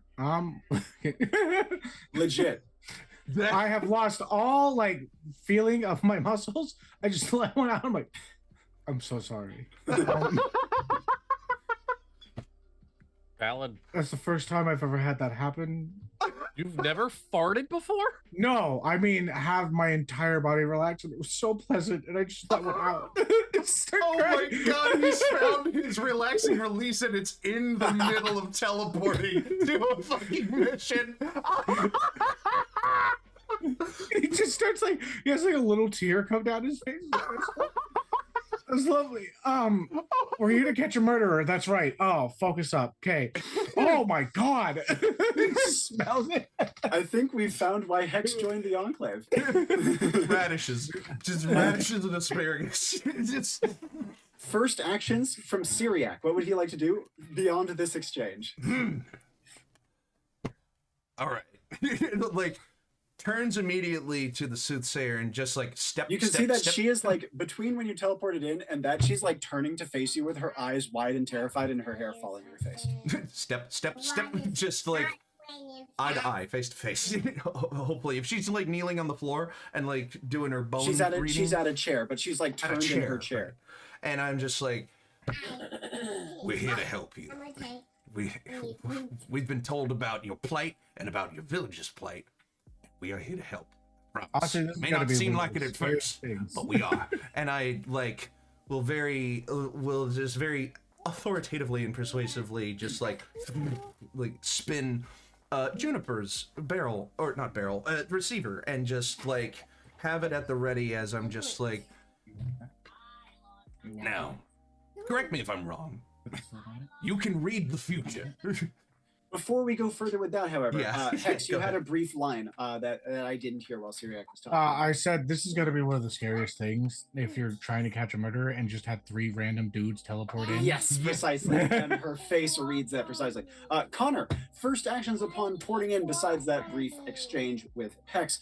Syriac has approached the woman at the table. What would Connor like to do? I look around for a vase to put these flowers in.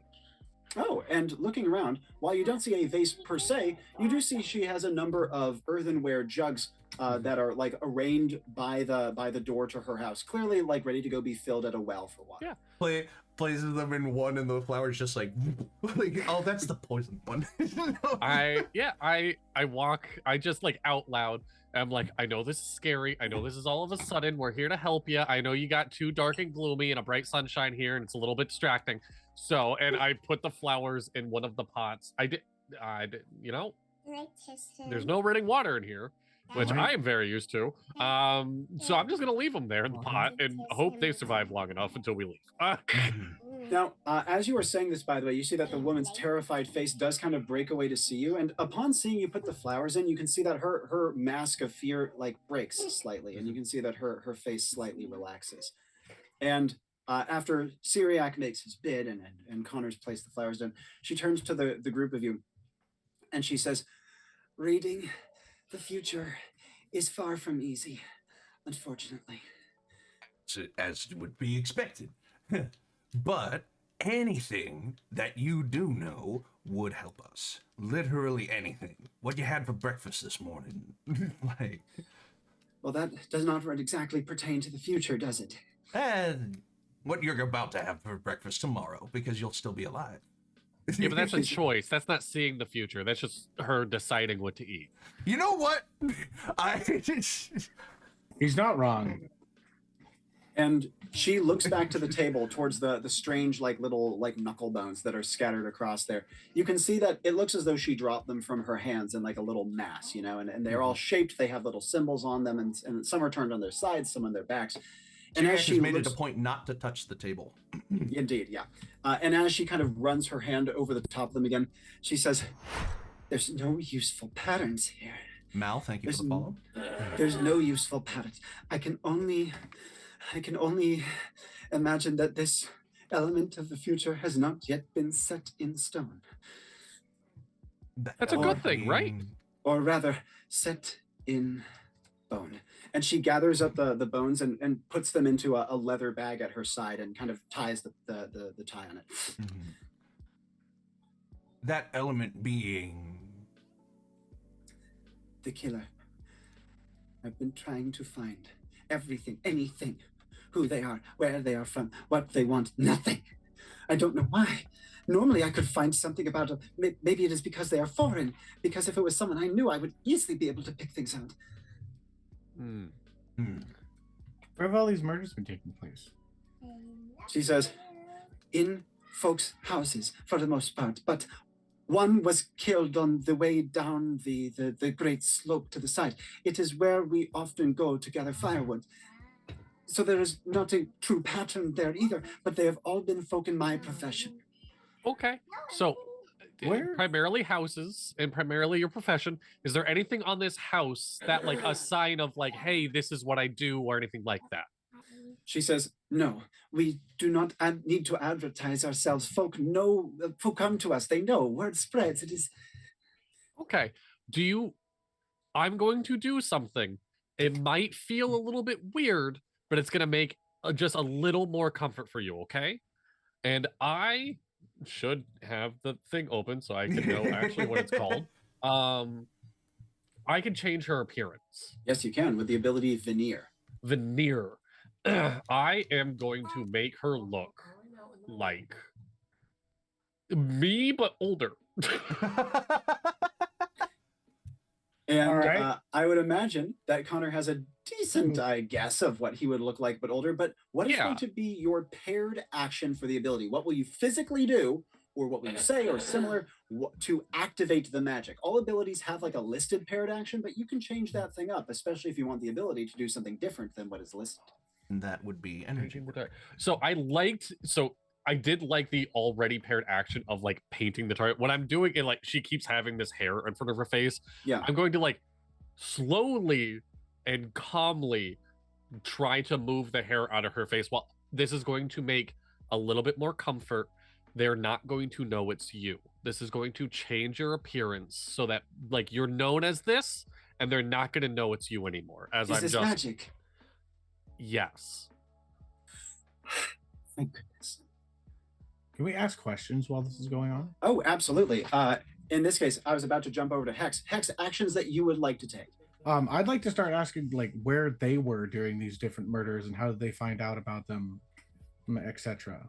Yeah, absolutely. Like just getting more details as much as we can.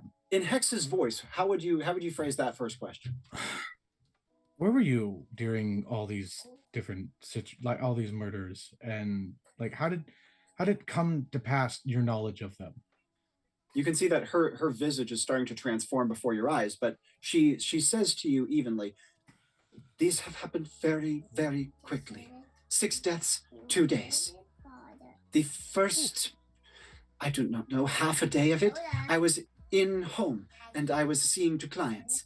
And then I first heard of 2 from one of my neighbors who came to me and told me.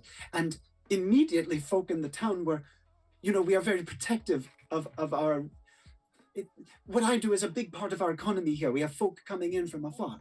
And so immediately people were starting to question foreigners coming in and starting to try to figure out what was going on. And people put me here under lock and key until it was found that night, another of my compatriots was dead in his house that was locked. And so my neighbors have been keeping me under watch until I bid them go away because another of my compatriots was killed while under watch. The very moment that they were looked away from, it was all of minutes while they were using the bathroom. And then when they came back, they were dead. And so I said to my neighbors, it is no good. I will try to predict the time of my own death. And I've been here predicting, waiting, knowing it will come soon if it is to come. I will pull out my map and could it be like magical in the way that it shows like the general area and things? Oh yes, the Wanderer's map redraws itself to the local area. Okay, and I will put it down to her, hand her, like go into my bag, pull out like a writing utensil of some sort that would work well with the map. Satchel is a perfect item for that. You can easily pull a writing utensil. And just be, can you write down every spot and, if possible, the times in which these things occurred? That way, we can figure out a walk, like a type of traveling that this whatever it is has been happening in sorts. Yes, I will try. And as she writes, you notice, by the way, that rather than giving a numerical time, she represents time as an upwards hemisphere with a certain amount colored in for day and a downwards hemisphere with a certain amount colored in for night. Okay. I love that. And as she is doing so with slightly trembling hands, as Connor is putting on the finishing touches, having brushed her hair out of her face, Syriac, actions that you would like to take. Forgive me for imposing it's perhaps a strange question, but you don't feel strange at the moment, do you? You don't feel sickly or like physically ill of it. Well, I feel ill in the way that I felt after I almost drowned when I was a girl. I feel ill in the way that I felt when my grandmother died. But not in the way that you don't have like a cough or you don't feel yourself getting sick. You just feel emotionally in distress. I am healthy. That's mostly what I was looking at. I have not slept much, but I'm healthy. How much is not sleeping much? I do not know if I slept more than an hour last night. I was very afraid. Well, lack of sleep can lead to and one way or another. Forget the only pattern that kind of sounds reasonable is if these people are dying in their own homes, it can't be, even if those homes are locked, it can't be some kind of person doing this. It must be supernatural. It must be, or must be some kind of illness. You know. As you say this, she holds up her hand, which now looks like Connor's hand, but with a few extra wrinkles, and she says, I don't know if I agree. There are many great powers in this world. Hex will speak up in his Wayfinder way, or Wanderer way. He will say, there was a point in time that I met individuals that could easily pick a lock and lock it on their way in, and it was almost like the door never opened. But there is, when you travel, you meet a lot of strange people with a lot of skills. So I am in agreement with her. There's also people like me. And can I do more than one magic at a time? Or because absolutely. Okay. You just have to find a way to link the paired actions together. You're putting the finishing touches on her veneer. I would just like, I just kind of like want to offhandedly be like, and there's people like me, and like glowing orbs around my hand of like, they're still people, but there's other things to them. They could be like, I don't know, walking through walls, turning invisible. And I say all this realizing I'm probably giving her anxiety. But, you know, we don't know, and there's the three of us here. Well, one thing is for damn certain. We are not going to let our eyes off of you. Period. One of us has to stay with you. Oh my God, what's your name? My God, how terrible of me. I'm so sorry. I didn't ask. It's all right. It's all right. Most folk do not ask my name. I am mostly known by my profession. My name is Curator. Curator. Well, it is an absolute pleasure to make your acquaintance, Miss Curator. And how did you get that name? She says, let's just pass the time, get to know each other. She says, my mother gave it to me. In my home here, we do not get names until we are of age. What did they call you before that? Number 4. I was the 4th. Oh. So okay. So all of you are related to each other then. And she says, oh, the 4th of my siblings, I mean. Oh, of course, right. Were all the other individuals under the same other soothsayers as well, kind of under the same yes, guide? This is such a small town, and there are only small towns nearby. I'm sure, are all related to some degree, and we have all grown up in this culture together. I mean, in a way, we're all kind of related. We all got beating hearts and just want to keep kicking. As they two are still kind of doting over her, making sure that she's being safe, I'm gonna like. She's calmed down a lot at the very least. I'm gonna like kind of do like just a tiny walk of the house, just like looking out windows, looking out doors, just like seeing if there's any kind of sign of like, oh, I don't know, maybe there's a snow puff from something that might be coming. Sir, You did say that something happened when somebody went to the bathroom. You might want to check that latrine. Yeah. And as you are looking about outside, it's a beautiful place. Just these gorgeous rolling mountainsides full of wildflowers, like small pockets of woodland in high altitude valleys down below, a big glossy lake, and the sunset on the horizon that is starting to kind of set in over distant mountains casts beautiful rays of purple and yellow all over the entire scene. You see that outside, folk are trying clearly to go about their daily activities. You see, for the most part, they seem to be herdsmen, things like llamas and goats. But beyond that, you can see that there is a tension on the faces of everyone who you notice. They even have a building in town that seems to be a committed inn for like probably visitors who are come to get their fortunes read. And that building, you can see that there is like a troop of townsfolk outside it, all of whom are armed, albeit kind of shittily with like animal goads and things, and who are like keeping watch on the inn to make sure no one is coming in or out without their explicit knowledge. Interesting. Okay. Syriac has +2 sensory, I believe, right? No, I have +1 sensory, +2 skill. +1 sensory, +2 skill. I have Thank you. +2 sensory. Excellent. Yeah. In that case, thank you. That's the perfect cutoff for my description at this point. Then, as Yeah. Syriac is taking this in, Connor, you have put the finishing touches on your veneer. Veneer completed. She looks honestly pretty much spitting image of you in roundabouts 20-25 years. My goal was like older brother vibes of like So you're going for maybe more like 10-15 years ish. like 10 15 totally so doable. There you go. And as you put the finishing touches, what do you want to do? Okay, I don't know how all of this works. Do you have any appointments for the rest of the day, or do you think anyone's going to be coming in looking for your services today? I have canceled all appointments, but I would not be surprised if others come looking. And what do you want us to do if they do? Burn them away? Do you want to do business as usual while we're here? You just hear from the door. You just hear from the front door click, as if I'm priming something. Like she says, I do not know. I do not know what is right. I do not know what would be best. How about you're having a hard time seeing your future? What if you tried to check one of ours?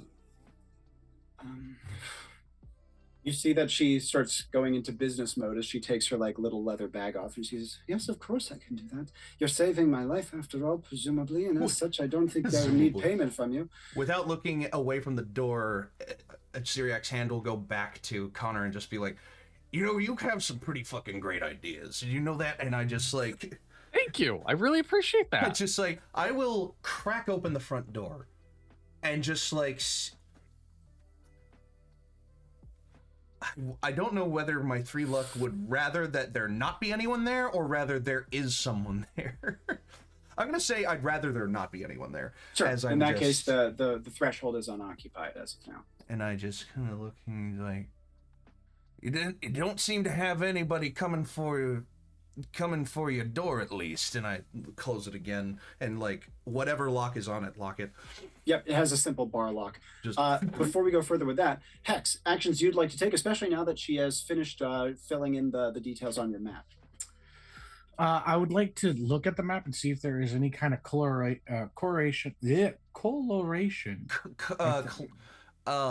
Correlation. Correlation. That is the word that I'm looking for. I think. Oh, okay. Correlation between the different times and see if there's like a travel pattern, a time that it seems these things are happening, or if there is like any kind of a pattern, within the entirety of this. And as you are looking at it, there is specifically there is no travel pattern. The times are all, again, because she does these like hemispheres that she fills in a certain amount of. All of them seem to happen, again, by her rough sketching, either early in the morning or late in the evening. None of them seem to happen during midday or midnight. And the sun is setting. It's imminent. It's what would Hex like to do? Or we could have 12 hours. Oh. That's in character. It's just like God. See, I don't. That would be a hell he's of very, that would be a hell of a jump ahead for the Enclave to put us So, ahead 12 hours ahead There of is a schedule. theory in my own mind that Yeah. has happened, and it's just like from the moment that we started this whole thing. But I don't know if Hex would like. I'm sure he's looking at different things and investigating, but part of me is just like, is she lying to us? Talk it through. So he is reading this, getting information from her, but in the base of his mind, he wants to get to the end of this and he wants to make sure that everything is honest that she is saying. Yes, Yeah. she is panicked, and yes, she is like changing her face and everything, and she is obviously having like this like show of just about like I might die at any point in time. But within any kind of like murder or anything like that, you look at the person that is probably going to like the individual that is next is also suspect number one, especially when you have no other suspects. Mm. Is this individual maybe like because they're the last one? Like, why are they the last one? Excellent question. How would you go about trying to answer that question? Right now he's kind of like feeling the room, but both of his companions are kind of like not in that kind of a mindset, Sure. and so he And hasn't I'm felt guessing like it- saying it aloud would be a little awkward. like it's just like I guess the next thing would not be like because he's going through these questions and just like thank you for all this information. Could you tell me why you think you might be the last individual that this whatever it could be targeting you? And Kureta, as she is taking out her bones, says, "Well, judging by the fact that I am the last of the 7 soothsayers in the town, and all of them have been killed in rather quick succession, I can only imagine that whoever is doing it will finish the job." What if they don't though? As I just like turn from the door, like, forgive me again, but like, it would seem as if there is a precedence for like this is gonna happen pretty soon. Do you feel like you've been rather nervous, but forgive a hunch? It just feels like there might have already been someone coming around or acting suspicious. If all of you soothsayers are related, as it seemed to sound from your family life, were your parents soothsayers as well? Like, No. oh, well then, do you know how did you anyone get- who had a grudge against you? How did you guys become soothsayers? That's more of what I'm getting at. Thank you. She points to Syriac and says, "I do not know your profession, but how did you come into your profession? It's a combination of talent and training." Well, I suppose that's fair enough. So what you're saying is that there's no magical presence between soothsaying? Well, there is, but it can be trained. We have innate gifts, and they can be brought out. And even those who are ungifted can become competent with enough training. I will like touch her hand and say, "Would you train me?" She says, "I do not know if I'm qualified to do that." He says, "I Because have only If been you a practitioner for about 5 years." hear me out, if you give me an understanding, I could maybe divert whatever's coming to me. Well, Wow. let me walk you through it. It would give him more than one target. Oh my god, perfect. You're about to read mine anyways. You could like do it together. She draws up a stool and pats it for Hex to sit. And I will I will sit down and pay Nate attention to this, using my bit of vitality and optimism within my character, and being like, I can understand this and I can figure this out. What is my other one? And then I have like skill. I'm a bit cocky. I'm like, okay, I can figure this. Like, there's no magic to this, so I'm learning it. I can like, if she can learn it, I can learn it. Oh, And as she does so, as she sits down at her stool, she says to Connor, "Please, if you would." And she hands him what looks like a wooden peg, almost like a golf tee. And she says, "Place it on the table, please, anywhere." And I put it right in the middle of the table. Thank you. And as she does so, she says, "Take your hand," and she holds open the bag and mix the bones inside. What did these come from? She says, "Oh, these are the forelimb bones of llama in this case." Ah, okay. I was just worried it was 1, 2, and 3. She says, Huh? She says, I've heard All right. worse jokes. No, that's fair. Totally not a time to be X. joking about that. Hex does chuckle a little bit because that was dark humor and he liked it. Yeah. Syriac will do much of the same. You can see that Sorry. even though she's obviously tense and nervous, that actually cracks her out of it enough for her to roll her eyes. Are there, as they are doing this, are there other? Yeah. How big is this house? Like, is it big enough? Like, there's more rooms, or is it big enough? There's like an upstairs.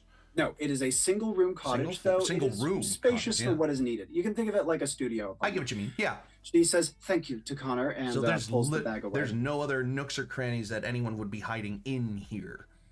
And as you are looking through, she would say to Connor, "And pick one bone, please." And Got it. as you are doing so, as Syriac looks A around, long the only bone. places the only place you can see, it does have a chimney. If you're thin, you could probably get up that. I will glance up the chimney for sure. Yep. She has a clothing trunk at the foot of her bed, but the bed is not like stood up from the floor, and the trunk looks pretty full. Yeah, I will definitely be glancing up that chimney. Yeah, absolutely. Chimney, sooty, but you can see the sky beyond. There's definitely nothing inside that. Do I smell like fumes that if I were to like, I feel like my luck would. Okay, wait. This feels like a clean chimney, yes? Or It's can not I bad. not see out of it? You can see out of it. It's I can't not see bad. out of it. Okay. Well, that would be a place for someone to come in if they really would have the gumption. Santa? Who? Yeah. Yeah, motherfucking Santa Claus is coming to kill this. Okay, let's be real. Explaining Enclave and whatnot, Santa's definitely an agent. It's an Enclave agent for sure. If Not he's wrong. not, tune in next time where I play Santa Claus. We have actually joked about like Enclave warriors caught in the wild when someone like takes a photo of like an interestingly dressed like cosplayer, or you see like a character in a book, you're like, oh, that's an Enclave agent for sure.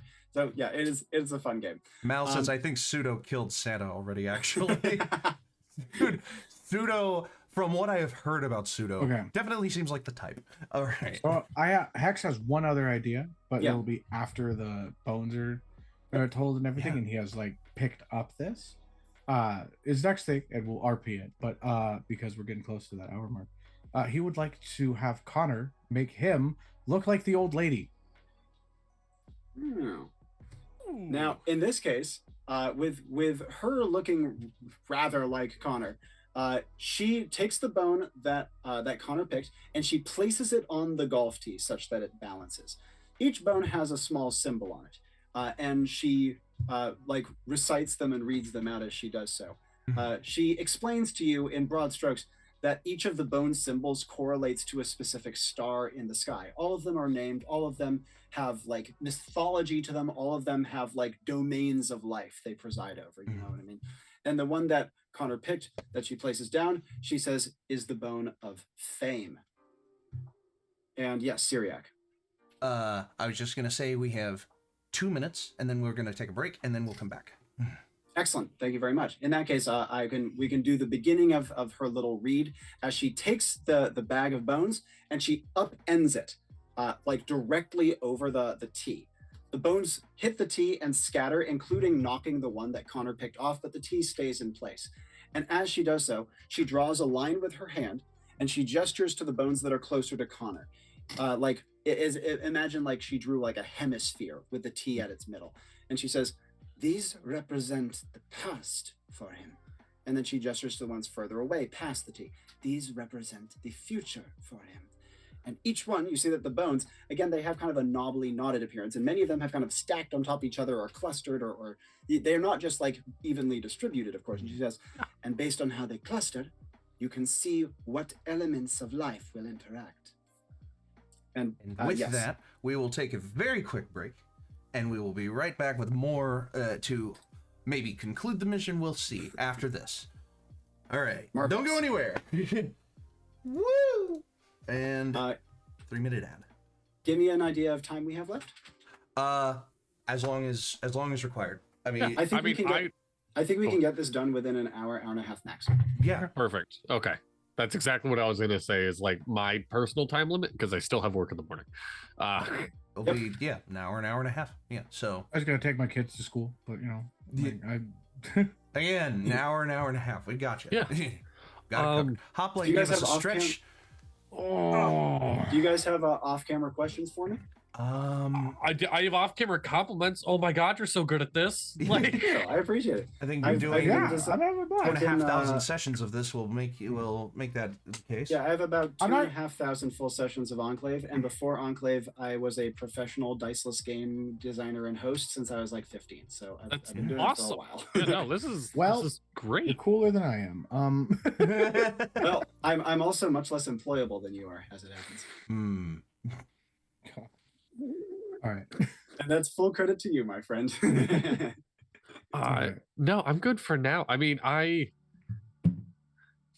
get all right. So here's an idea I didn't want to bring up on stream because learning the system and whatnot.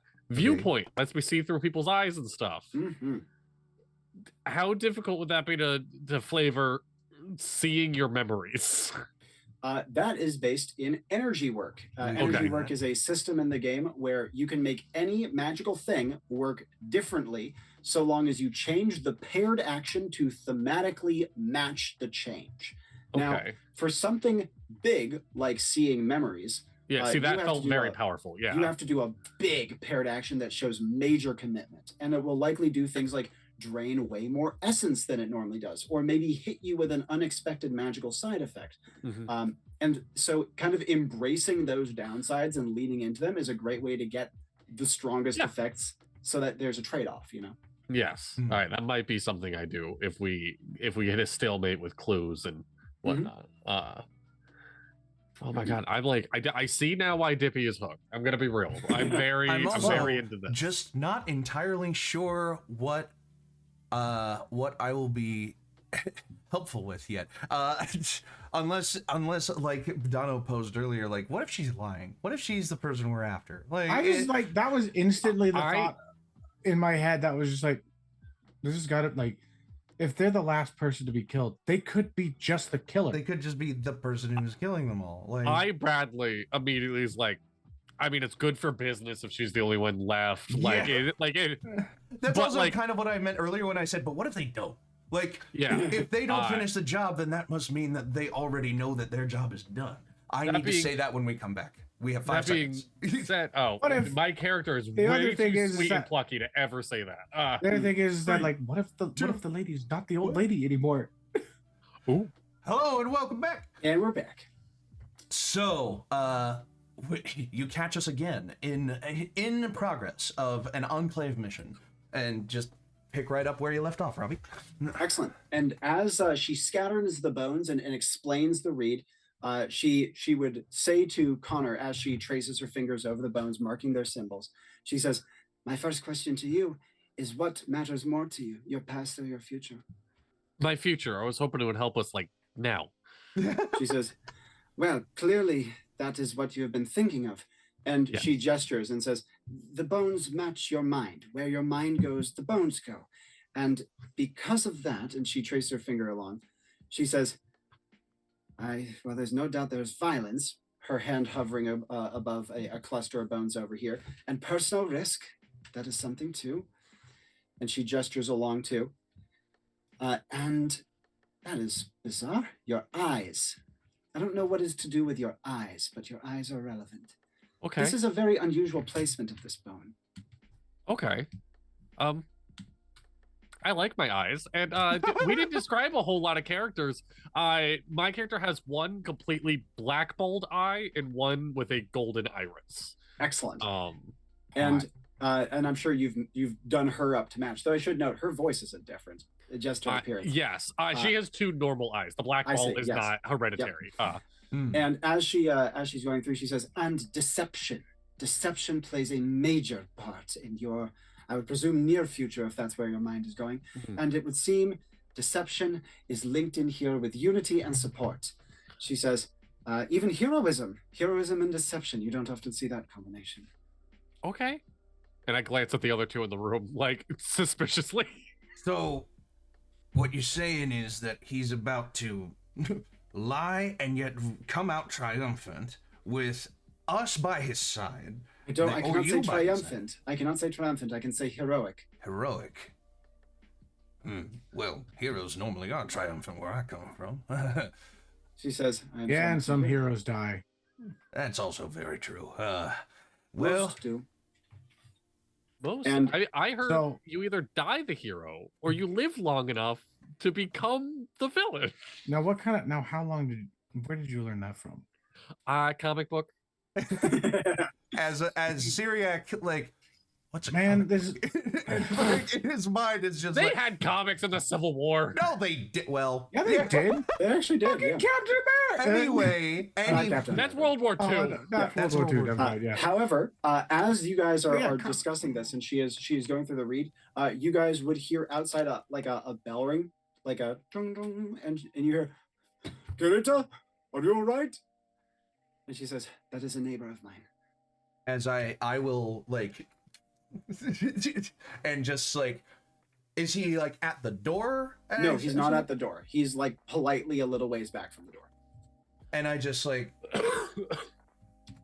your soothsayer friend is doing fine still as of now. Excuse me. Sorry. They're doing fine as of now. Just keep doing what you're doing. But I thought that we as a town agreed that foreigners should not be out and about right now, not until we figure out what is going on. And we're not. We're protecting her. Kareta, have you given permission to do this? And you hear her say, yes, of course I have. I would have called you, I would have warned you. Well, please warn me sooner next time. Who exactly are you anyway? He says, Maltom, I'm been neighbor to her for her whole life living alone. All right then. Well, pleasure making your acquaintance. Please just yell out if somebody is coming, because we're still not entirely sure how this is happening, but we are not going to let her down. We're not So going we to let can you be- down either. We can keep watch. We can be sentries. And he says, Kareta, do we have your permission? And she says, I don't want any of you to be hurt, Maltom. I won't let any of them be hurt either. Like, I don't think we have much control over that if they're out there and we're staying in here. well, again, I told them to stay away in case they got in the line of fire. Connor's gonna poke his head out of the door. Yep. And Uh, Maltom says, how many foreigners do you have in your cottage right now? More than enough to keep her safe. The more she worries, the worse the situation gets, which means the more bodies that are over here right now, the more she's gonna worry. so keep an eye out around like the perimeter, and we've got her immediate surroundings covered. We promise. You see that his face is set and suspicious, but as Kareta says, please, Maltom gives a reluctant nod as is, very well. And he turns and walks away. You see he has a bell at his side as well as a sling and an animal prod. As he's moving away, however, Hex, actions you would like to take, especially now that you're at the table with Kareta alone. She has obviously been going through the reading and trying to explain to you, though, to Hex's ears, this is a lot of memorization. It is. So this stone is like this whole area is for the past, and each one of the stones have a different thing. This one obviously is for the eyes and such. Why is it such a strange spot enough for it to be right there? Well, look at this. You can see that she points to its position. It's very close to the peg at the middle. She says, this is a very close future thing. And this is about eyes. It's about eyes and perception. I've seen it to do with seeing the truth. I've seen it to do also with things, mundane things like eye infections and the like. But this means that this is happening probably very soon, if not now. And it's Wait, important you don't have because pink eye, do you? Pointing at Connor. It's black, not pink, but you know, it's hard to tell sometimes. And I look at this. I look at Connor's eye. Very completely like, blackballed. Yeah, completely black eye, and you would see it's shiny and honestly kind of pretty. And Syriac would see the setting sun reflected in it, and as he's doing so, she would say, "But the reason it is so important is look," and you can see that the drawing like a line from the peg through the bone. It is at a perfect straight line, like parallel line with the peg. And she says that position, that the orientation indicates great importance. Does the hemisphere idea on the table look anything like the hemispheres that she drew on the map? Yes, quite. Can I look between the map and the table and see what bones are in the positions that she marked in the hemispheres? Yeah, absolutely you can. Yeah. And she even pointed out a couple of the clusters. You see, the clusters that are to do with great peril are in those sections, as well as another, like there's a solo bone on one side in one of those little pockets that looks kind of there by itself, and the symbol on it is rather simple. It looks like a circle with a triangle on top and a triangle on bottom. Yeah, well, what might that one mean? Pointing at that one specifically. Oh, that one. That is the sun. Not probably important right now. And that relative to what she drew on the map is like in the kill zone, so to speak. In the kill zone.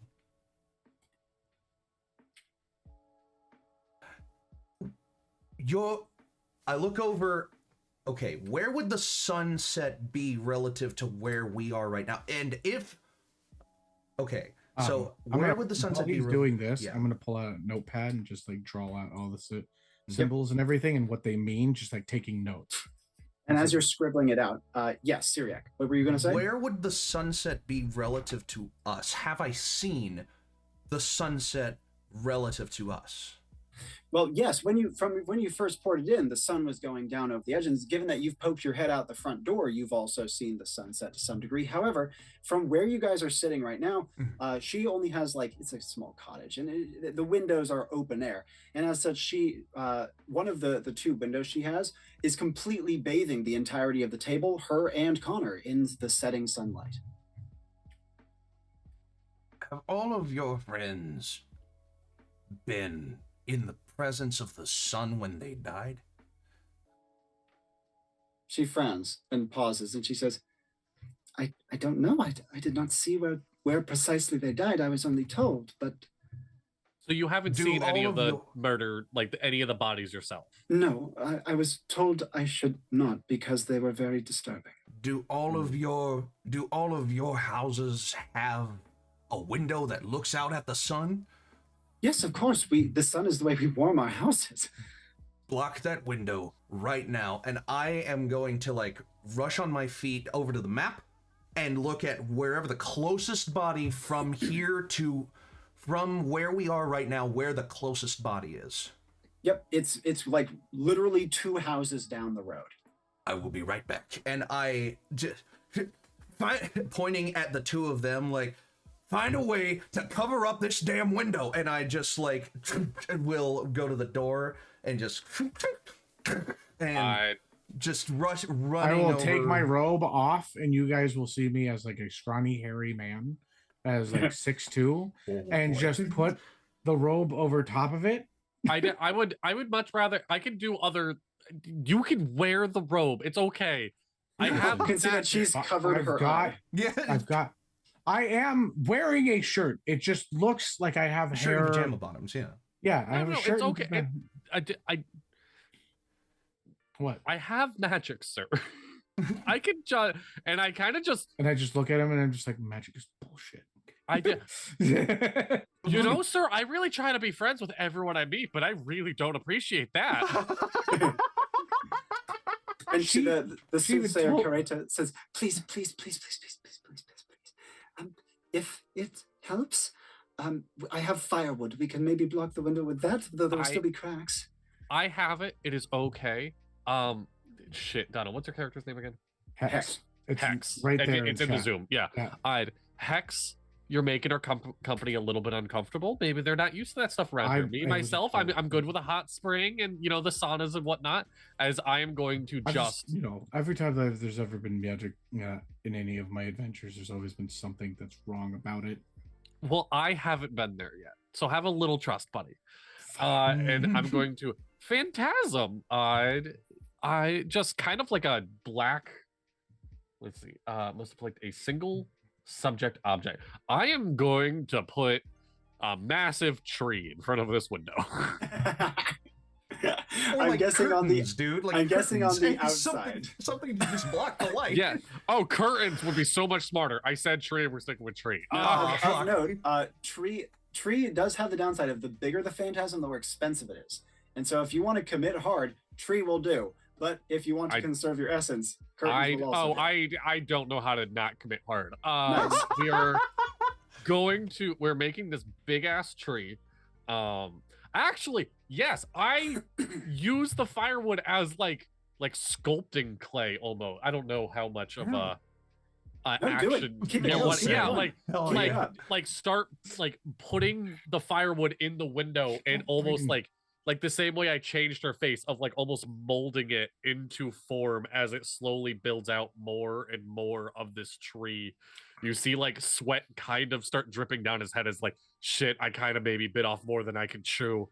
Yeah, that's beautiful though. And actually, while you are building, you would be looking square out into that setting sun, which I'm sure you are now seeing in a new light, given the suspicion percolating in the group. You know, I should be, but I'm just sad my hands are busy not to take a photo. It is a spectacular panorama. And as Connor is getting to work assembling this phantasm, Hex, what would you like to do besides presumably get your robe back on? I put my and then I will. Well, at one point in time, skim past my bag and realize that I had a blanket in there the entire time, and just not tell Connor. And just be like, this is a bad time to say that. There is a second window. Oh, then I will grab my blanket and I will. It's just like a little tiny thin flannel one that folds up nicely in there and such like that. I've got like a decent sized bag, but I've got everything really organized. So I got like a lot of space in there, like notepads, everything like that. Yep. It's like if I'm gonna have to get things done, I better do it quick and I better have it organized. So I go over, I put it over the window, and I'm just like, ma'am, do you have any nails?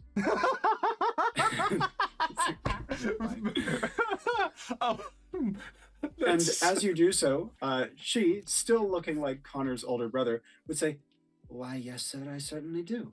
Could you get two for me? Yes, of course. Thank you so much. And you hear her kind of. And I will keep an eye on her as well while I'm keeping the window covered. Given the current sunlight theory, she is currently not in any form of sunlight. I am still keeping an eye on her because one of the things is that one person left the room and they died. Yep. Unfortunately, this is a single room cottage. So she hurries over, she grabs some nails and also like a little mallet and brings them over to you. She says, my neighbor helped me shingle recently, and she hands them over to you. Oh my God, how nice. I love how tight your community is. It's really sweet. It's a wonderful place to live. I will open my mouth to let them put the nails in and then take the hammer in the other hand, and then she like kind of gingerly puts them between your teeth as you like thud them in.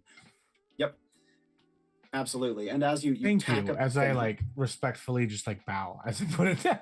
Yeah, she says, of course, but I'm so sorry, I've lost my manners completely. Would you all like refreshment? Don't worry about manners while there's murder on the line. It is totally okay. It's okay. I'm trying to conduct my afternoon as normally as I can. What a great quote. Oh, pardon? Dude, what a great quote. Don't worry about manners when murder is on the line. And Connor, as you put the final pieces of firewood into the window, sweat like pouring down your face at this point, the beautiful, like, okay, tell me this tree. Give me the description of this tree. It is, I tried my best to make it look like the other trees around there, but I also spent a lot of my time in like just full vibe. Imagine like cornfield, Vermont. That is where Connor lives when he's not here.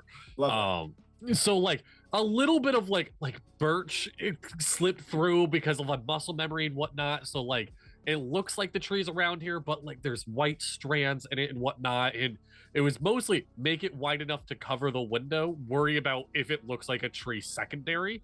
So it's a little misshapen, like imperfections here and there. It's not his best work, but it got the job done. Yep, absolutely. And if nothing else, you hear from outside the gasps of like townsfolk brought to you on the wind as they see this tree spontaneously manifest in front of her window. Now, normally phantasms are pretty short-lived, but because of that beautiful energy work set up with the firewood, you're prolonging its duration. Perfect. Awesome. Now, jumping back over to Syriac, vigor stat. +1. Excellent, thank God. Yeah. As you go sprinting out and rushing down the dirt That was the road. first plus. So when I built Syriac, I had 1 sensory, 2 skill, 2 luck, 1 vigor. And that was, I had vigor on purpose because of rabbits being pretty fast. So. Yep. And as you go sprinting out, you would hear some like cries of alarm from townsfolk, but then you would hear Malton, the man you referred to earlier, ding his bell and says, "Peace, peace, friends. You're supposed to be here. Proceed, please." And I just like, much appreciated, as I just like, and I just like slide, snow? No snow. It's not snowy. Damn. All right. It's nippy out, but it is like it's clearly they're like summertime here. So it's my cold, visual painting is ruined. No, I'm All kidding. right, sorry. No, But that's I fine. mentioned wildflowers earlier. Wildflowers, and just like My garden. Sorry. Yeah. I would hope the person in this house isn't alive because this is the one that's dead. Yep. Like, Pushing and I into the just house. They've got squatters now. Yep. And as you do so, you can see that the body has been covered neatly with like a shawl where that fell. You don't see anything disturbed besides the shawl put there. I'd like step, uncover. And oh God, the eyes have been ripped out of the face. The throat has been torn out, and the mouth has been cut from ear to ear. Ugh. Has anything to do with the sun? And I just like the eyes have been plucked out, smile from ear to ear. And the throat has been torn out as well. However, as you are saying this, you realize something. Where this body lays is directly in the patch of sun from the window of this house. So maybe it does. And I just like cover it back up again, like burst out the door, running back to the original cottage again. Just as you're sprinting back, however, you're briefly waylaid by a couple of angry towns. "What is he doing going inside?" And you can see that Malton says, they are here. They're trying to help. You need to let them work. If you want to save your fucking soothsayer, do not let her see the sun. What is that supposed to mean, man? Block the sun from the fucking cottage. Do anything that you can. And I see the tree like Watch the growing. profanity. I see the. Just hear what it- I see like the tree growing as the phantasm, I assume, Yeah. and I just like, that's a helpful start. As I just like am running back, like, and I'm just like, stay out of the, either stay out of the sun or stay out of our way. And we must kill the sun. And I just, and as you are yelling this, you can hear Malton like ringing his bell, bellowing out, "Keep out of their way! You heard them!" Now, as you are rushing your way back, jumping back inside, Hex, you have nailed up the blankie. What would you like to do from here? you nailed up the blankie. Word choice. I'm gonna hand. Honestly, I might hold on to the hammer if she doesn't ask for it back. She doesn't right ask away. for it Just, back. just A little mallet. and then just like drink a little bit of coffee. Just kind of wait.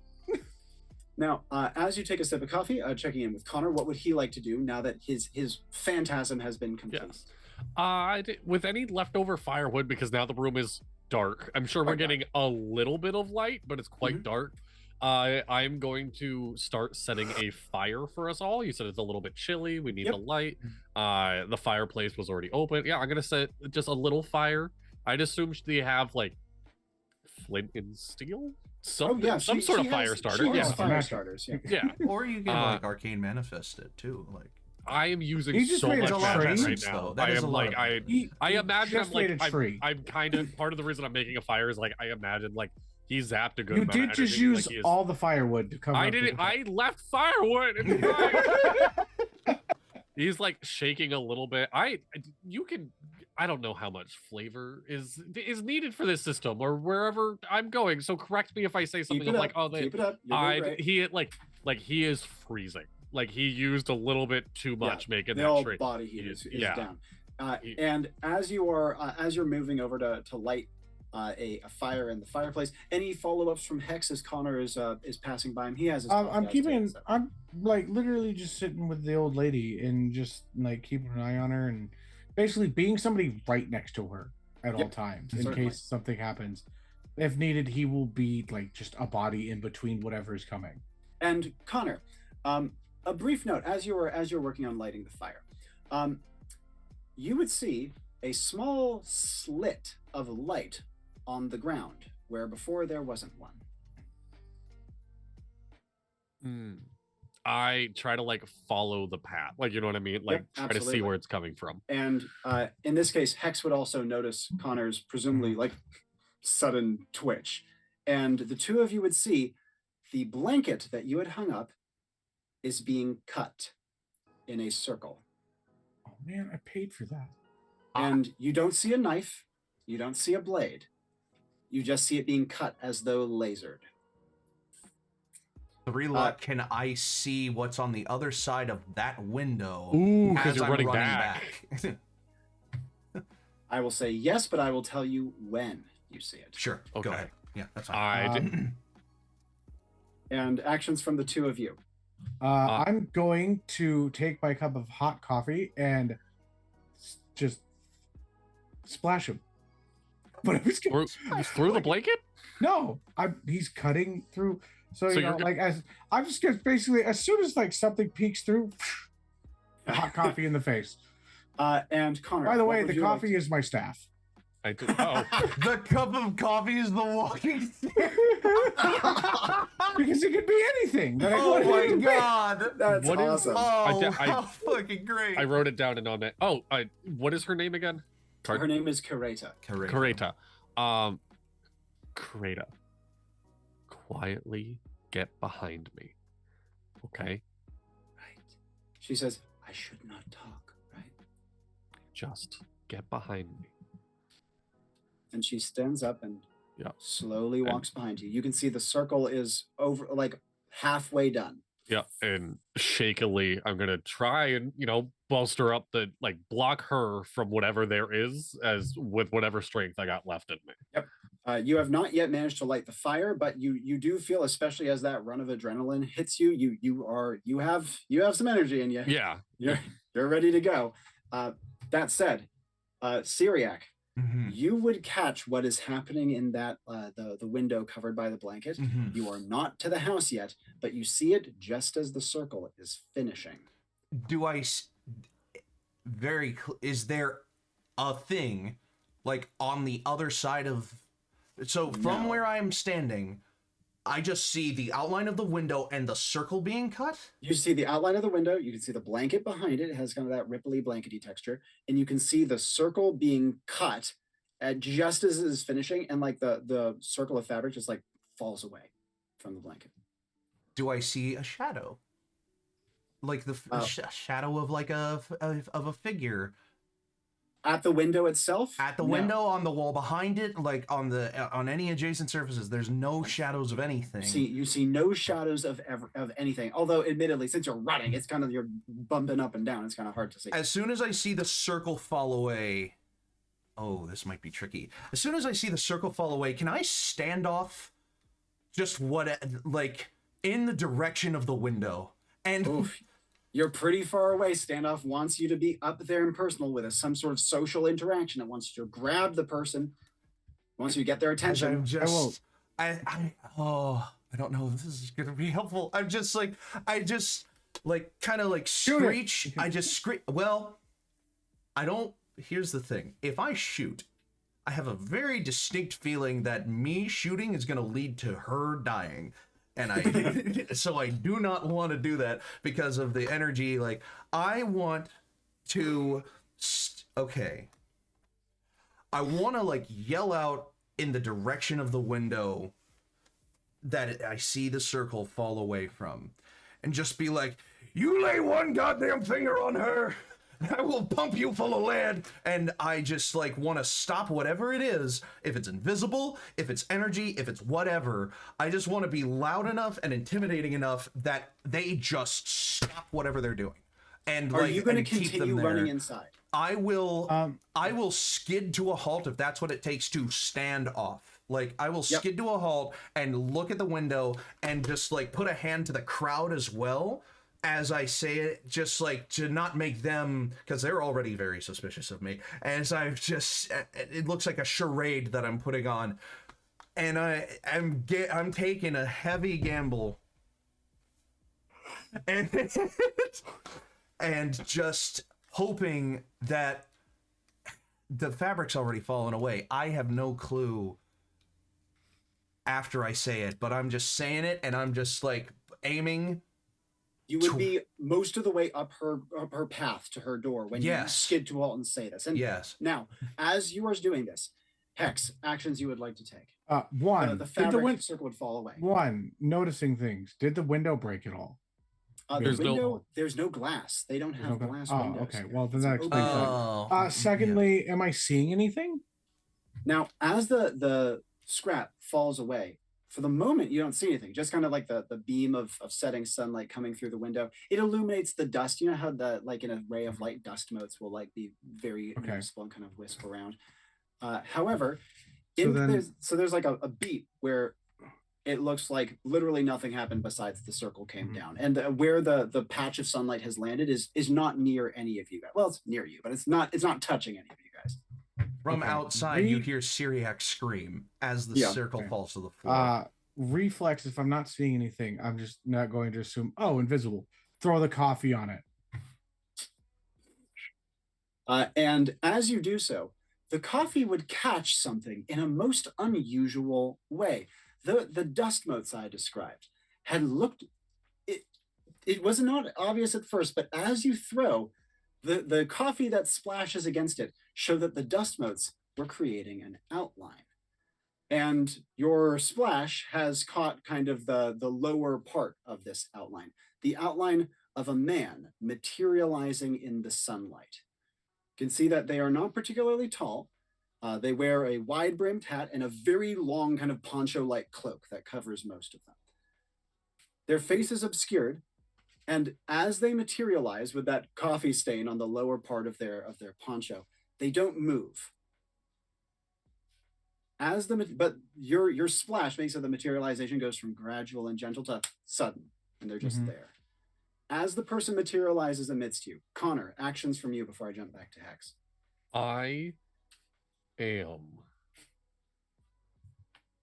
going to, I don't know. Like I did, as much as like it sounds like I want to be a part of the action and whatnot. Connor is just protect mode. Connor, I am just standing my ground with her behind me. Like I am trying to ready myself for whatever the fuck is about to happen. And Hex will have the realization of a reflex of just like, that's why the eyes matter. Yeah. Because you can't see him. And then I will just say, Syriac, he's invisible, fire. And as Syriac is saying this, Syriac would, with his standoff up, would hear a voice emanate from the house, and the two of you would hear it as well. Where is the woman? She did not leave. We don't need to tell you that. Okay, I've never understood if this was able to be done in standoff, and if I have to energy work it, I will. Oh, we're in standoff. Can I move closer to the window during standoff? You have to remain cool and collected and unruffled as you can. And given Syriac's initiation of the standoff, I want to hear some energy work to hear how you're going to preserve it while closing. Yeah. So like, I'm trying to turn cool and unruffled into intimidating, to remain, so that into intimidating to the point that everyone else is trying to make it so that everyone else understands that I am directing my statements, my attention at one thing, so that everyone else is basically aware of that one thing. And the coffee splash definitely helps. And I suppose that if I hear Hex say, like, he's invisible fire, I'm like, I will just slowly. Can I see him through the window now? No, not from my vantage point. Yeah, the angle. Okay, I will. What was the last thing that he said? Where's the woman who didn't leave? That Hex said? No, what was the last thing the guy said? She did not leave the house, is what he said. Where is she? I don't know who you're looking for. How can you be so sure? As I'm walking closer, keeping him engaged, I'm like pumping as much of my energy and willpower into like keeping him engaged in a conversation with me as I'm trying to stand him off without necessarily being able to see him. Because if I can hear him, I'm gonna focus on that. I'm gonna focus on hearing him as I'm moving towards him. Sorry, Hex, you had a thing. I'm just wondering. So mechanically, there's a point in time where we just have a standoff before any actions are done towards. This is an ability on the gunslinger called standoff. This is an ability on this gunslinger called standoff while keeping cool and unruffled. Not successful. Energy working.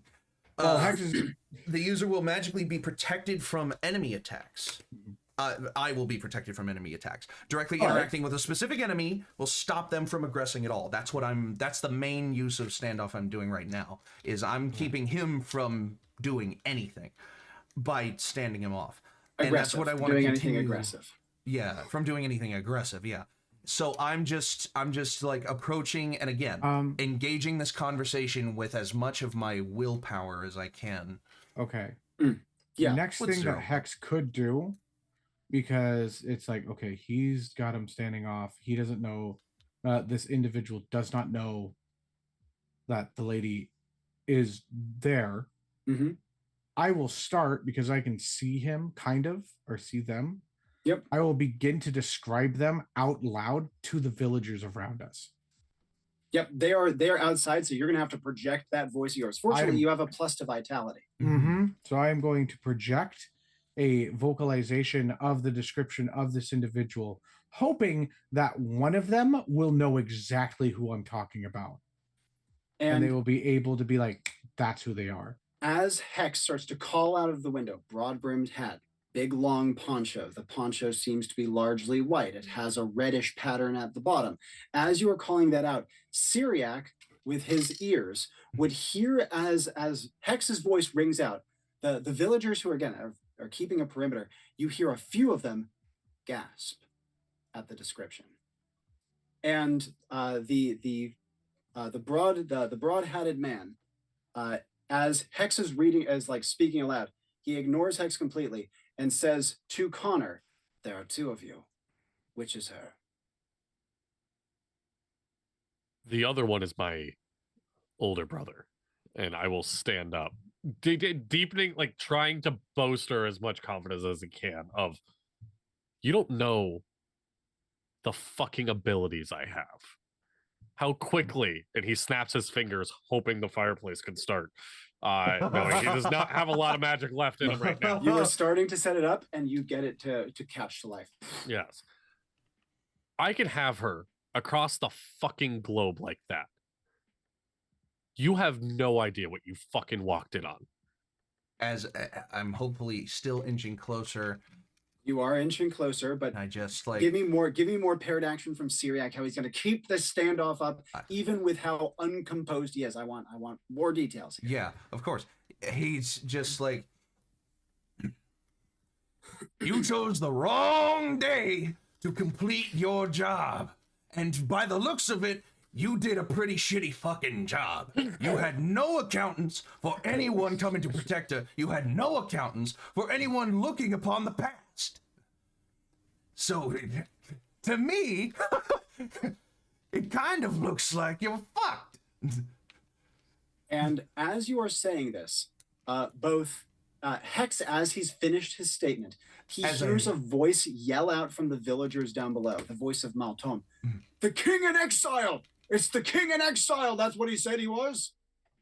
The king in exile. As I hear that, I will then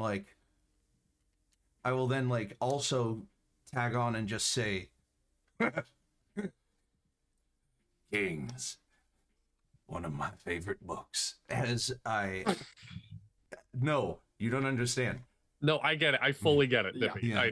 Now, as you are saying this aloud, in response to what Connor, like the intimidation that Connor is trying to push onto this guy, the king in exile, we will say in scare quotes for now, would say in a flat, low voice, I want to have my fortune read, please. I will pull out. Oh, you're talking to Connor. Yeah. Oh no, this is he says this to the room. His eyes are covered, and even though he had been talking to Connor, Hex can totally interject. I will go pull well, you're just in luck. I just learned how to as I go to sip my coffee because it's refillable because I can make magical items. So you're using by the wayside on your coffee cup to refill it? Because it's just gonna be it's constantly hot. It's always refills. Oh god. That's great. Unbelievable. And as Hex says this, the king in exile, again in quotes, would say, good, do so now. Okay. Well, may you sit down with me as I'm going to have I prefer to stand. Well, we can't do this if you don't sit down. We do it here, now. Okay, do you have I know how to do it. A hand emerges from the poncho. I pick one, right? You got to start with the T. I'm also learning. Yeah. You've got to start with this, and you got to put it on a table somewhere. Now, of note, Hex, given that you have 2 pluses to luck, I am totally fine with saying that her bag is in reach for you to grab because she isn't holding it. I will 100%. I would have grabbed it at some point in time. Yeah, totally. And so starting with the T. Here's the tea. Put it anywhere that you wish. And he takes it and sets it square down between his feet, and then takes a step back such that he's still in the pocket of light, but the tea is now most of what the sunlight is hitting besides his shadow. And as he does so, he says, now I pick one, right? Mm-hmm. And he proffers his hand. You see that his hand is rather small, almost dainty, and is gloved in like a metal gauntlet. And he reaches towards the bag. Syriac, at this point, you have inched so close to the window that you are almost at the level you can peer inside. Mm-hmm. As I then, from behind him, will more directly take aim, and I will then say... I should note, as you are taking aim, before you say, you would notice something. Looking at him makes him harder to see. Your eyes are filling with light as though you are looking directly at the sun. And I just turn away from looking directly at him, and I will just without necessarily looking, I don't need to bounce my trick shot off of anything anymore. So I just... Can the obstacle that my bullet travels around be the fact that my eyes are closed? Oh, that's an interesting question. Closed eyes feels like definition of a trick shot, but I did not make this game. You do also have another thing that you could go through. He only cut one circle in the curtain. Mm-hmm. So as I just wait, there's an old saying about people like you who look for their fortunes and their favors, but seeking the truth in the future. But the future cannot be known. He will come as a thief in the night. Can I do a help thing for Hex? I know I'm not a combat Oh, of course you can. Or Well, not I Hex, want to hear the but, action, but real quick but before you Syriac. do so, I do want to briefly hear from Connor because sorry. Dadley. Right Oh, now. Yeah. technically, just game question. Yeah. He cut the circle in the window. In the Did he, blanket like, over the the window. cloth? Yeah, yeah. Did he apparate through the window? Did he come through the door after that? Like, how He is he now in the apparated house? through the window. Okay, Also, how that's all I big is needed. the circle? The circle is very small, way too Yeah, small to that's- accommodate a body. All I needed. Okay. All right. All right, then yeah, that's all I needed. As Syriac will just like triangulate his gun away from the window itself and like point it at the wall directly opposite from the window. Mhm. He's gonna angle his gun so that this shot will thread the needle. That the shot, when it does go off, will thread the needle through that hole, and he will say, "There's an old saying about people like you. Fear the wrath of the enemy, lest their adversary should misunderstand, lest they should say, our hand is high, and it is not those who have done this. Shall he be smitten?" And I trick shot off the wall, threading the needle through the hole, and I just say, "Duck!" And like hoping that Hex and Connor and Kirede will hear me say duck as I end the standoff with this trick shot directly through the hole. Before we resolve the action, Hex had a thing. Yes, I want, because I can probably tell what's going on with Syriac. You hear Syriac's voice muttering this low, kind of And impassioned verse, and you would see that the king in exile has plucked a bone from the bag and is offering it. Okay. What I will do, because I want to help Syriac, because it's just like he needs to not have a moving target. When I go to grab the bone, I will instead grab him and hold him still, and then move out of the way when I hear the duck, so that the king in exile doesn't move. I see. So you're just trying to, like, instead of taking the bone, just kind of like hold his hand for like an awkward extra beat. Is that kind of yes? Basically, make it be like hold it, and then probably hoping that luck would be enough to be like, what the heck? Like, oh, sorry, this is my first time doing this. That kind of thing. Like, duck, boom. And my +3 luck is threading the shot through that hole and nailing him in the back of the head or in the spine. And when that shot passes through him, embeds itself in the wood of the fireplace without harming anyone else. Now, also before this trick shot resolves, Connor, because of your double sensory, you can again hear Syriac's impassioned verse. Yes. What would you like to do as the king in exile plucks a bone from the bag? I have a feeling the light is important to him as well. And I know there is a small window to do this, but am I quick? No, I'm not really that quick. I am magical as shit, though. Let's hear it. Flavor-wise, my idea is to use the flowers, but I'll take anything I can get. The flowers are quite close to the window that has been cut through. I want to, like, shot goes off, people duck. I wave my hand. I do not duck. I am more interested in doing this than protecting myself, so hopefully I don't get shot.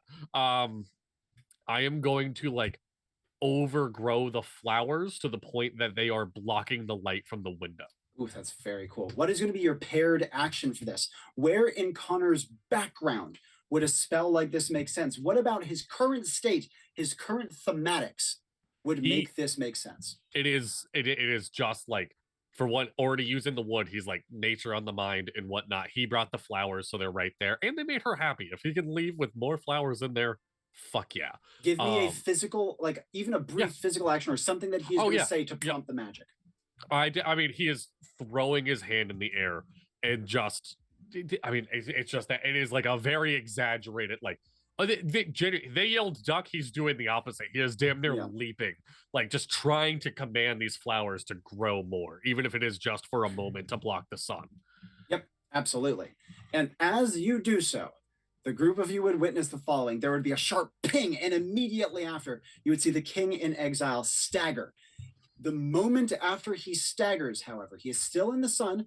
The sun is blocked as one of the flowers balloons out with its petals covering his opening. And the two of you who are inside would see that immediately upon getting hit, the king in exile would flare his poncho wildly. And even though it's rather dark and you can't see brilliantly, Connor's sensor is good enough. Going. No, that's actually a fair point. So you'd both get to see this, and Connor would see it in a bit more detail.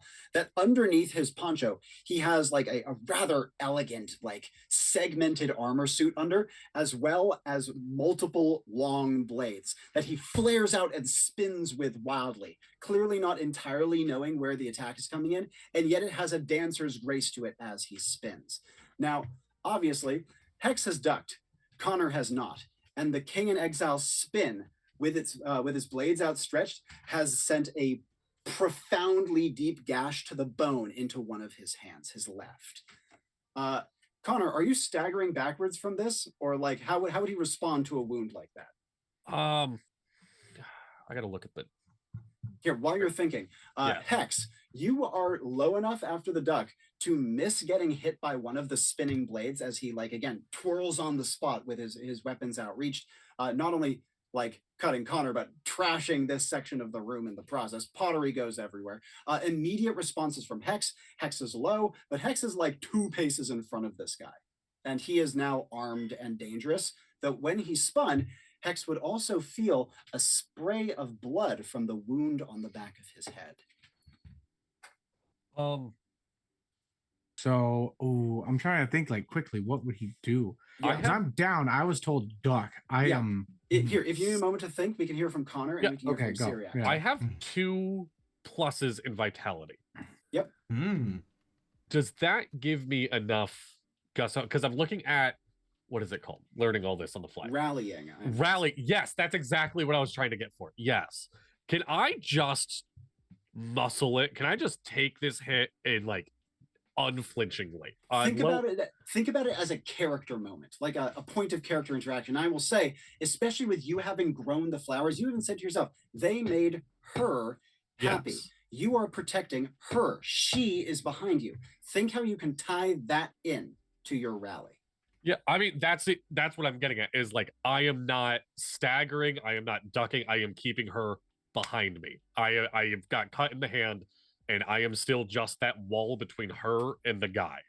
Mm-hmm. Like, that to me is you can correct me if I'm wrong. That feels like the rally to me. That is like I am just this unmoving wall right here, right now. A rally is a turning point. Something that is different. And as such, think about what would make this atypical for Connor. Something profound and uplifting for him.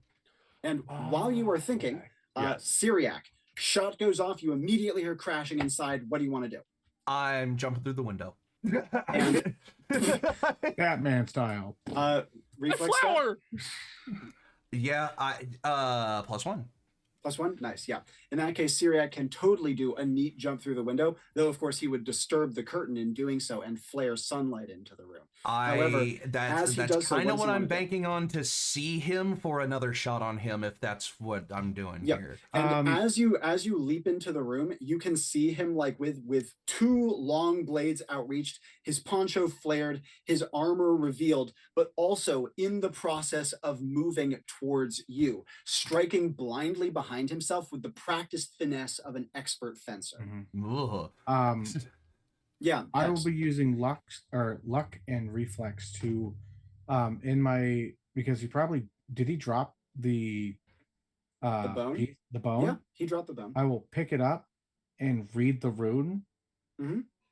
And you're familiar with this one. Yeah, what is it? Failure.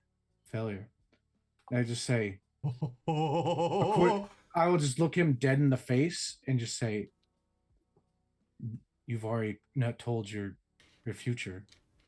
Turn it to him. You are to fail.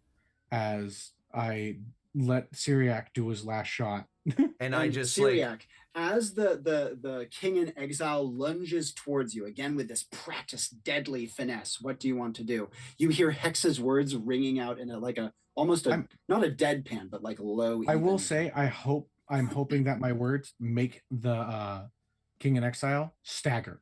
Oh, you will see that in a moment. Okay. But Syriac, what are going to be your reactions before you see the full extent of this? Just gonna tell you what. As I jump through the window, I will just like. Okay, so I've jumped through and I can see him lunging at me. You can see him lunging at you. Clearly, knowing you are there, you realize because of the flare of the curtain. Mm-hmm. And I just like want to pop off another trick shot that like. Trick shot is on cooldown. How do you want to bypass the cooldown? I will just tank whatever hit I'm about to get. I will just let him like whatever this hit is. I imagine so I'm gonna let myself get thank you. I'm imagining that I'm gonna let myself get hit and the reflex of my finger like to fire again plus 3 luck will make my accidental shot bounce off of something and into him. That's cool. Nice. And in that case, Connor, you had a thing as well? I'm gonna be real. This system's so good for like writer's brain. Like I can't lie. Like this, like I did. I don't want to break the flow too much. Oh my god, what a cure for writer's block this system is. This is also like a great game if you have like a player that's just kind of like, I don't know if I can get into role playing. It's like, let's do this. Stay focused. Can't make a mistake. So that being said, I don't know if this will count as a turning point. Let's hear it. This is his first job. He just bottom line didn't know he had this in him. He's never experienced something this scary, this dark before. Every nightmare he's had, he's sat back and woken up and been, fuck that. That was scary. I don't like it. He's grown up in fields and this and that. He's heard the crows call and he's like, it's time for me to go home. I'm done. The sun is setting. And right here, right now, there's a scared woman behind him. His hand is bleeding. And he didn't know that he wouldn't move until now. He didn't know in a slightest that he had that amount of courage in him, that amount of I feel weak, I am fucking freezing, I've used more magic in this day than I normally do in a week. Wow, I'm gonna make myself cry. Holy shit. He wasn't ready for himself to just take it unnervingly. And Connor, your eyes would fall to the wound on your hand. You can see your hand bones visible. And you can see the wound before your eyes knitting. Immediate follow-ups from Connor. He said he wanted to block the sun. The sun is flared out from that window. What do you want to do? Regrow that flower. I'm just gonna I am going to like yell this time. Normally my magic's been a lot of just hand moving and whatnot. Yep. I am exhausted. I am freezing. I am tired. Just from the bottom is just grow, trying to get that flower back to cover the window, bringing it back to dark.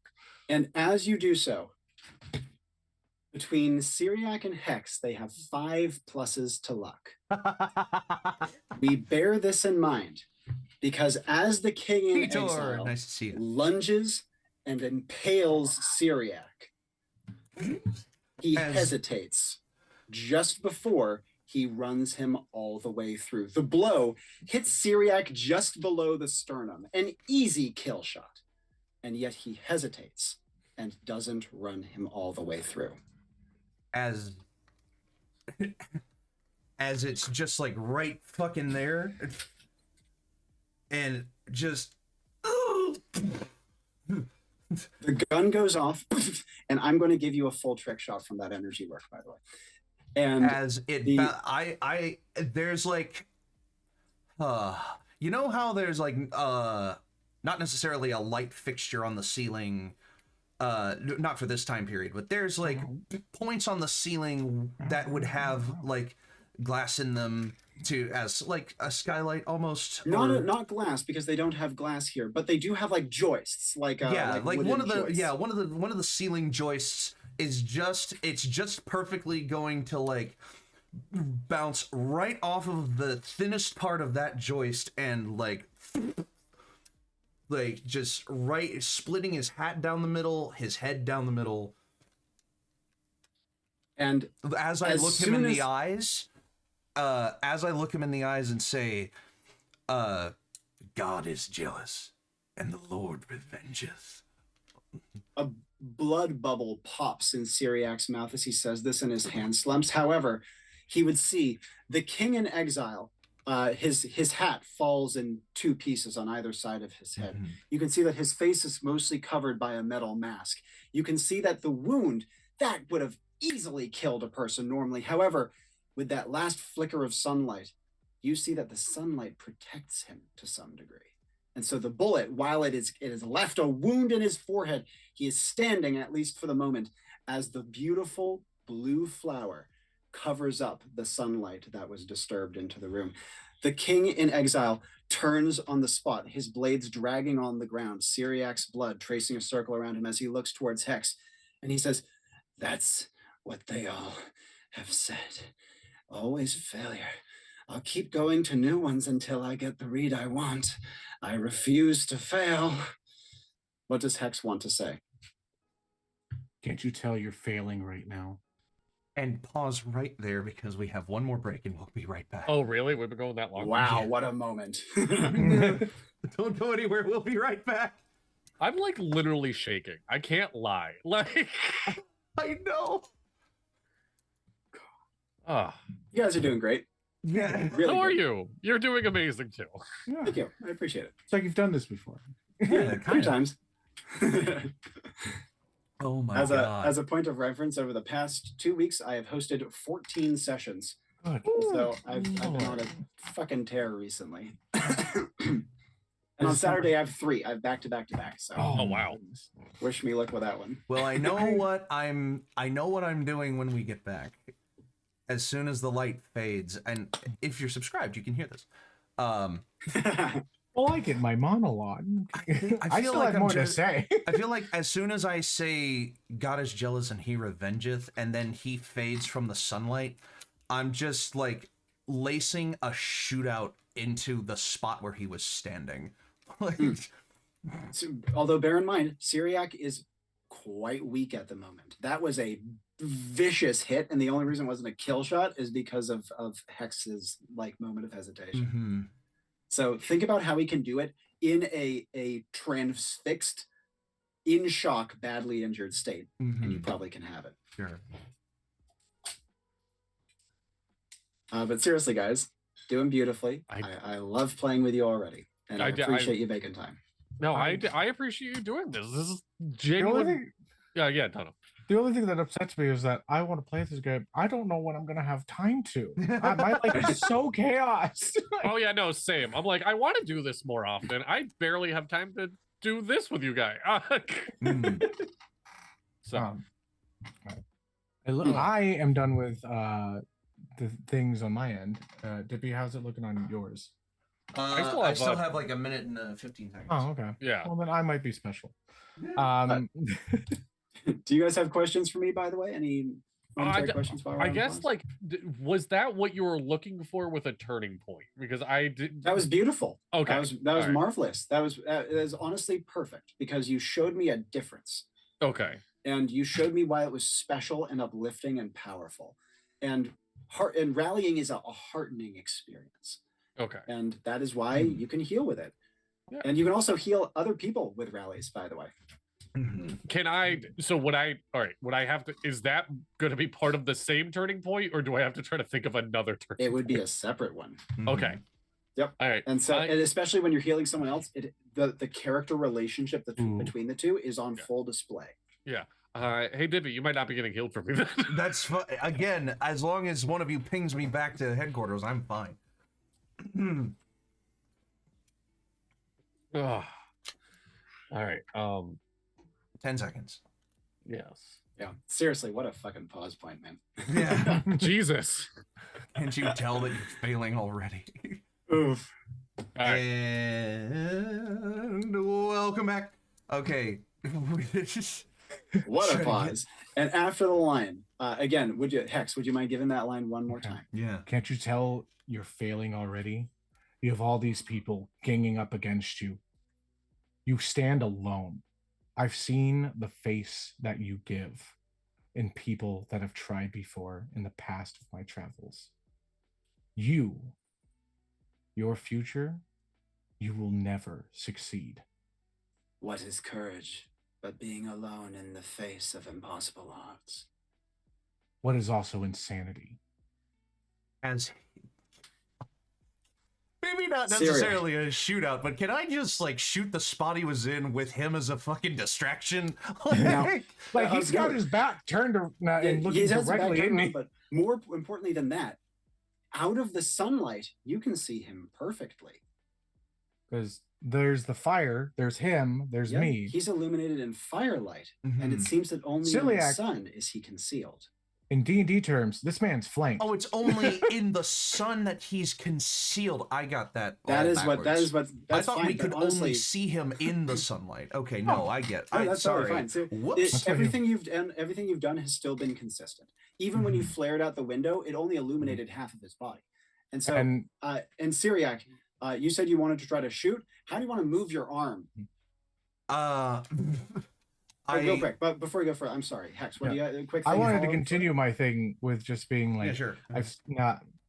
What you're doing is insanity. You're doing it over and over and getting no change.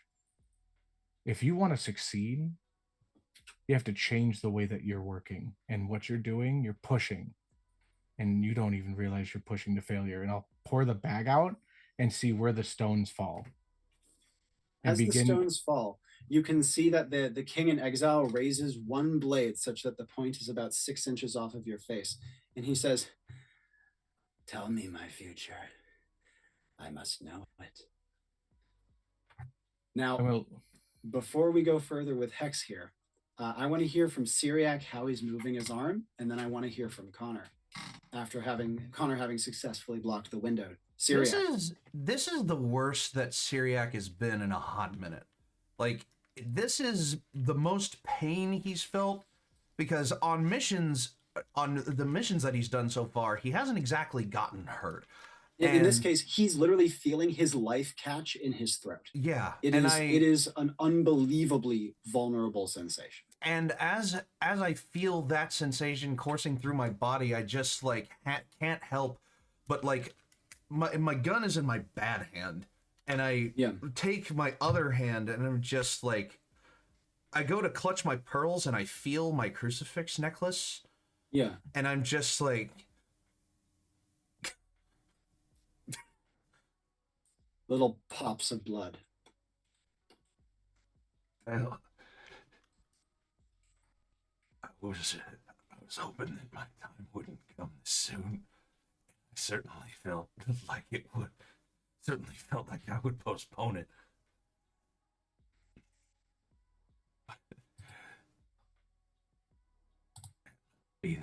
That must be the way that you and I are the same.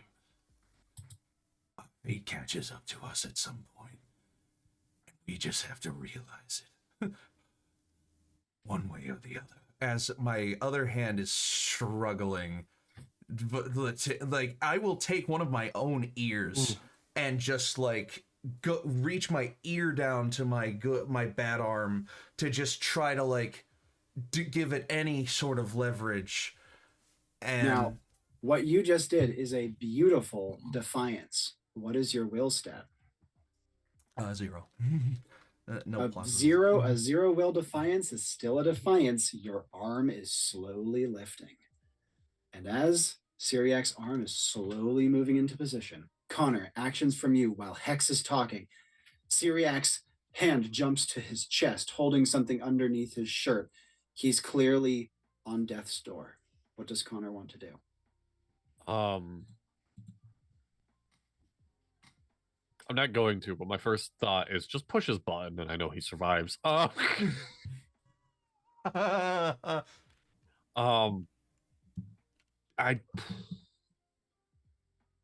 I gotta play pretty true to the character, and Yeah.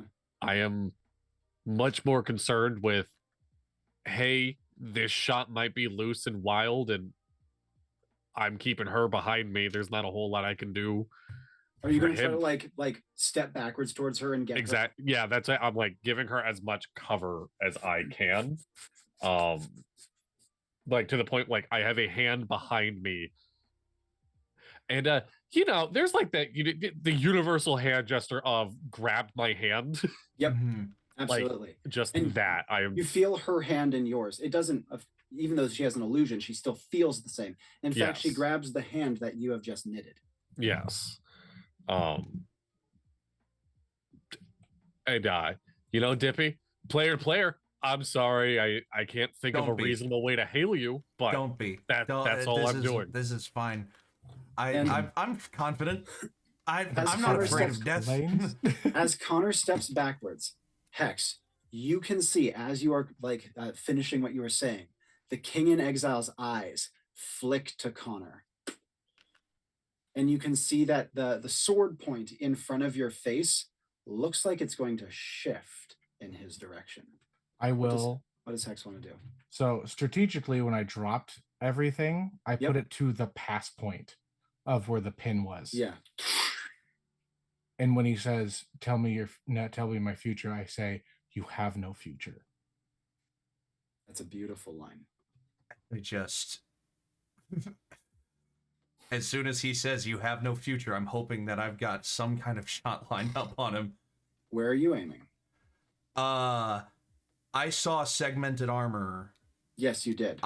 Do I see any He has a armor skull cap too. His whole head is protected, even a mask, everything but his eyes, which you cannot see.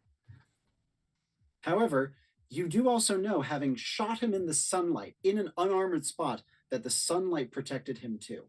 Mhm. And now there's none of that. Then I'll just go for like, if skull cap like all the way around the head. Do I see even a little bit of flesh like here? So he No, has you do not. Oh. He only has this window that you've seen, and that's turned away from you. Mm-hmm. Then then he says you have no future. Ooh. Mm-hmm. Oh yeah, Hex, quick thing. My whole thought process is, how do I get him to turn around? I'm going to say something. And I'm just not I'm trying to think of something spicy. Well, you've just said you had no future. What's a good follow-up to that? You can only look behind you to your past. And Oh. then he'll look me in the eyes and he'll see me dart behind him as if I'm acting as if there's somebody standing right behind him. Fuck, that's beautiful. About to get him. And Syriac, the King in Exile, would whirl to face you. And I look him directly in his eyes. I'm just like,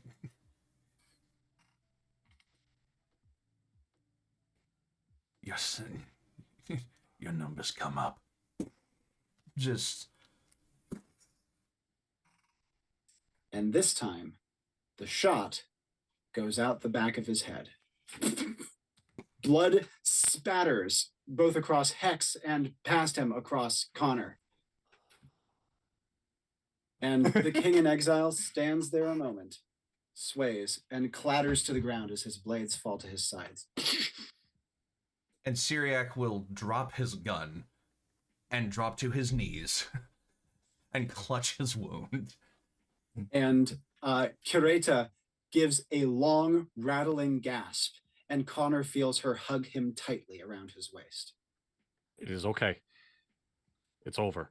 I like to imagine that the only rune that is next to the point is the rune for death. I'm A-okay with that. And as Hex observes that, all of you feel your Enclave badges ping. And I just Final actions. Just a large red glob. I just like. I will say right now, Hex, because you're looking clean at Syriac, he looks too weak to touch his badge. I'm going to touch his badge for him. You got this, buddy. You did a great job, and push him out. As I just. You're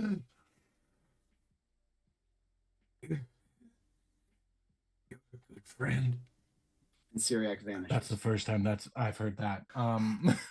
As I hear that as I vanish, and it's yeah. And Hex and Connor, final actions from you after Syriac is pinged out.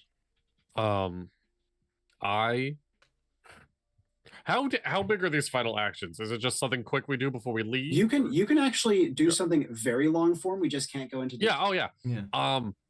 I am going to, when I feel I'm not moving until she stops hugging me. First and foremost, I am not going to be the one breaking the hug. You feel her shaking and trembling and crying into your back. I am there. Actually, Hex, are you doing anything around here before you leave? Yeah. Because I had like a couple steps I was gonna do. I mean, I probably gonna help clean up. Is she stuck looking like that? No, she's not. When does that wear off? You can take it off whenever you want. Yeah, I can. When she is ready to let go, okay, I will take it off. That's fine. But do you need anything? I saw you get cut. I am, and I show my hand. I'm like, I am. There's a scar, but nothing worse. I am far better than I could imagine. Okay. Do you need anything from me?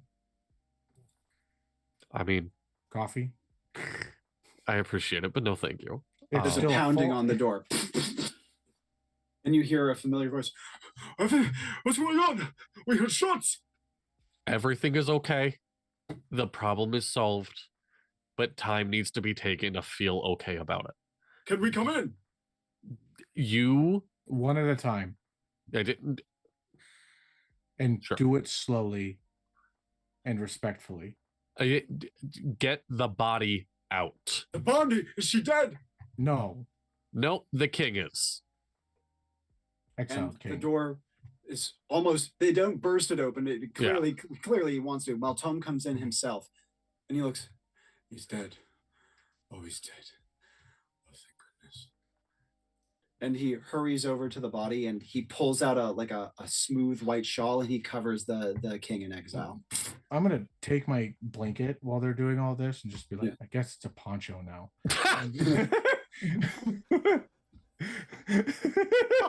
No, the hole's too small.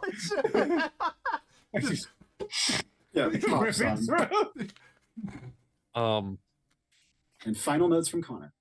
Yeah, when she is ready to let go, all I'm going to do is I am going to just like I did putting the illusion on, I'm going to sweep her hair out of her face again to bring her back to herself. I hope that this memory leaves you. I hope that you remember the sunset. And that's it. We must respect the past. We must. And you are right. Your friends need those memories. The last hour doesn't. I am going to pull out my Polaroid camera. That is probably terrifying to her. This is sweet in his brain, I swear. He is going to take a selfie of just himself, leave it on her bookshelf. And as the flash goes off, she doesn't seem to mind, but Maltom jumps, of course. But as you leave it on her shelf, the last thing Connor would see as he teleports out is she takes her hand, brushes his hair out of his face, and says, "Thank you." And on that note, we will end the mission. Yeah. Oh my god! I didn't get hurt once. Oh my god! Syriac almost fucking died. Jesus Christ! Yep. Oh you man! Remember at the beginning of the mission when you're like, "I'm not really sure why I'm here yet." You found out. Yeah. First of all, to give a brief summary, the focus words I got: Gambler's fallacy. The king kept killing soothsayers who wouldn't give him the read he wanted. Exactly. Yes. Mm-hmm. 2, Zenization. He is in exile, and he has clearly been doing this for a while. Mm-hmm. 3, superstition. It is a land of soothsayers. The future matters. Mhm. 4, reign at sunset. He only came out at sunset. Reign as in REIGN, reign of a king. Mm-hmm. Brilliant. That is how I use the focus words. 2, before I briefly summarize your characters, do you guys have questions for me about calls I made or the plot of the mission? Not at all. This is Yeah, smooth no, I as got butter, nothing. my dude. Yeah, Fuck. no, that was perfect. Jesus. Excellent. I'm very glad to hear it. And for you guys to summarize Syriac, I love this character profoundly. You have such gravitas. You have such presence. The luck build is so cool. And first of all, when you ran out, I was like, yes, he needs to do this. But at the same time, holy shit, this is so dramatic. And then you got back just in the frickin' nick of time. The standoff was perfect because otherwise he would have fucking killed everyone besides her because he immediately noticed how similar Connor and her were. So at least he would have killed Hex. Mm-hmm. But it was a brilliant standoff. And then the drama of you like using your crucifix for defiance, marvelous. You did a beautiful job and I loved it. I finally found a use for it. Yeah, character moments, it's huge. Second of all, Hex. What an interesting freaking character. He has such this like casual presence to him that I love. Your lines towards the end were amazing, movie poster worthy.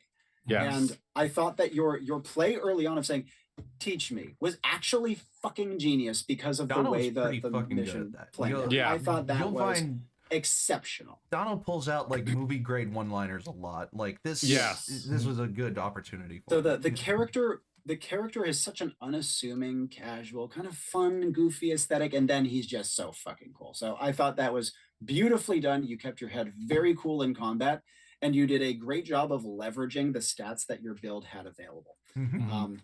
Marvelous. Lastly, Connor, he is the heart of this mission. He is so genuine and personable, and him making a connection with Quereta was very important because it made her trust you guys later on when shit started to go down. The turning point was a thing of beauty, by the way. That was a lovely. I appreciate that. Mhm. Thank you. And on top of that, your efforts to block the sunlight were exactly what the doctor ordered. I love the tie-in with the flowers that you brought in earlier on. It was one of those flourishes which was like technically suboptimal, but was so perfect it made me want to give you more stuff. So it was a great play in that regard.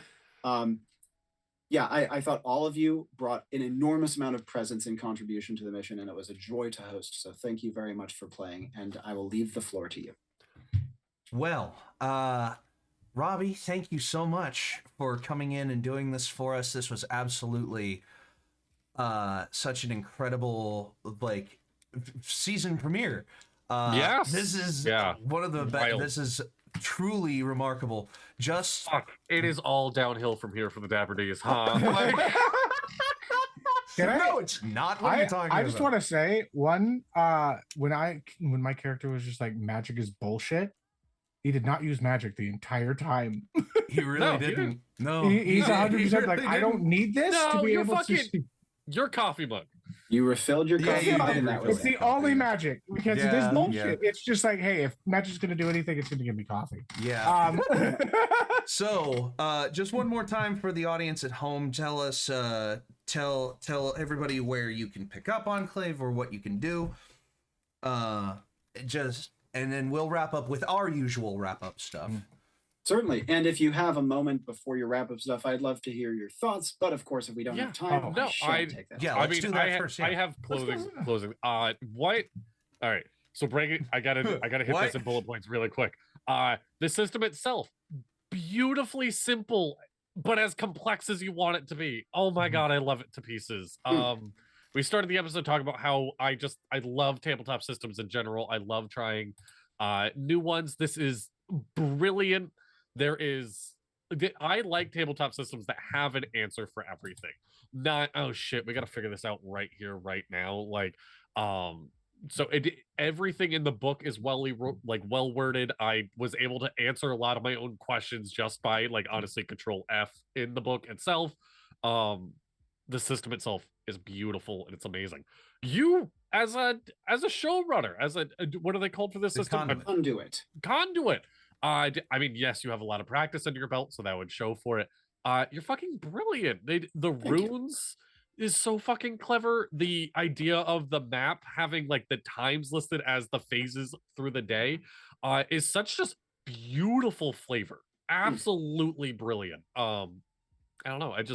I can't give you enough kudos right now. You absolutely killed it. The system is great. The storytelling is on point. Yeah, you're absolutely incredible at this. Exceptionally kind of you. I genuinely appreciate it. And the only thing I could possibly ask for is that you play more. Absolutely. Yeah. Yes. Mhm. Yeah. And so, yeah, Dono. I honestly, I was part of me whenever I go into a new tabletop RPG, is 100% just like, am I going to be able to get a hold of this quick enough to be able to do cool shit? I did, and it's fantastic, and I love it. Honestly, I got this quicker than I did D&D. So if I were to give a recommendation for people to be like, hey, how do I get into like in the future, if anybody is just like, hey, how do I get into like role playing and talking and like communicating, this is the fucking one to do if you want to get like really good. D&D, if you want the role playing and the math, there you go, cool. But like here, this is fucking like get to know, like make a character and do a story, and this is fantastic. This is lovely. I love this so much. I am delighted to hear it, and I Mhm. very much hope to be able to host for you again, my friend. Yes. Oh my gosh. We'll be oh, in and contact. Robby forgot again. Well, you didn't forget because we mentioned it right at the beginning. There's almost always the last part of any mission is giving it a Mission name. Robby. Always. I always forget. But Well, honestly, fortunately, you have one. Soothslayer is a good name. yeah, Soothslayer was. I don't think there's anything better other than the only other one I thought of is The Truth Shall Set You Free. Ooh, that's good too, actually. I like that one even better. My first thought was No Future with how much that kept. Ooh, getting that's brought even up. better. No Fuck. Future. Okay. No Future. Let's do that one. All right, yeah, that was That's actually really so good. And Dippy, if I know that you've played Enclave for a while, so I can't necessarily get your initial thoughts on the system, but if you wouldn't mind, I'd love to hear how your experience has evolved. Dude, this is very quickly turned into one of my favorite gaming systems that I've ever played on this channel or otherwise. Like it plays so well into my sensibilities as a DM who likes world building and just like the amount of detail that you can do is immense, but the amount of detail you need is so small. And it's such a great like beginner system as well as just like a great system for people who really want to dive headlong into like people who make OCs for fun. Would love this system because they can do whatever they want with their OCs in this system in terms of doing a mission with them. Like you can make like people's original characters who are just like, oh, they're like badass assassins. They can be a badass assassin in this system.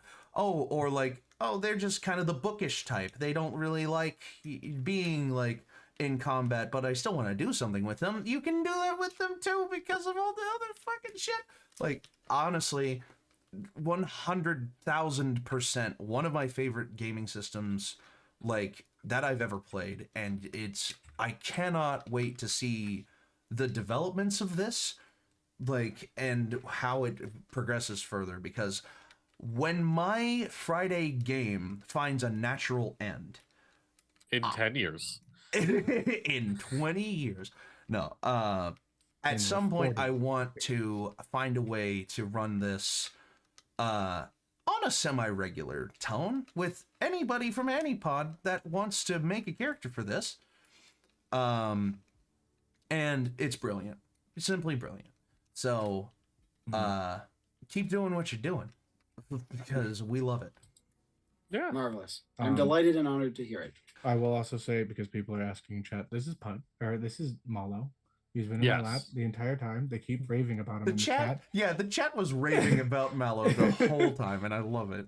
Usually I get Pudge in my lap, but Malo decided to come and cuddle with me today. So you just got to be able to see this little cutie. Yeah, just relaxing. He's a very handsome man. So, I always have my cats in stream if they are able to come back. No. with that in mind, we have approached the end of the episode of the Dapper Yes. Ds. Robbie, 1,000, a million, a billion thank yous for allowing us to Absolutely. do this with your game. Allowing us Likewise to in take, reverse. yeah. And for the end of the Dapper Ds, we do just a couple of very quick things.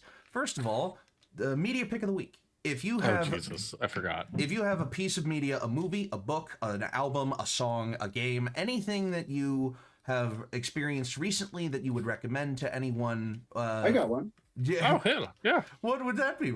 Yeah, totally. So I don't have time to play games anymore, but I occasionally have time to watch games, and I found a very unusual one for me because I don't normally like racing games. Trackmania. It is an incredibly good racing game that removes all the bullshit. You have 4 buttons, and there's infinite possibilities. And so even though I don't normally like racing games, I've been watching Trackmania, and it's a fantastic game that I highly recommend. There you go. Cool. Yeah. Dadley?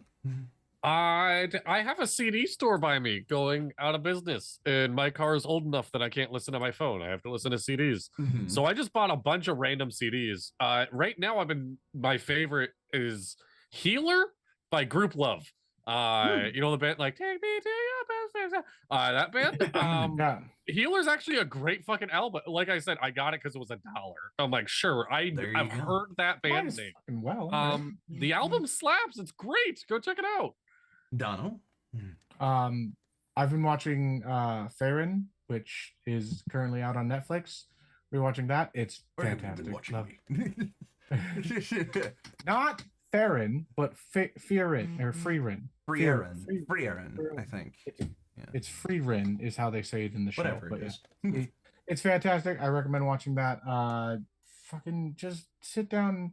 I also recommend just, sitting down and watching a show every once in a while. Also, I've also watched The Pit on Max. It's fucking I've heard it's a fantastic. good Oh show. my god. It's so good. There was an episode that I literally bawled crying. And like the premise of the show is that it all happens in one day. And the amount of shit that is just, Oh, what I've heard the of this. fuck, Yes. dude.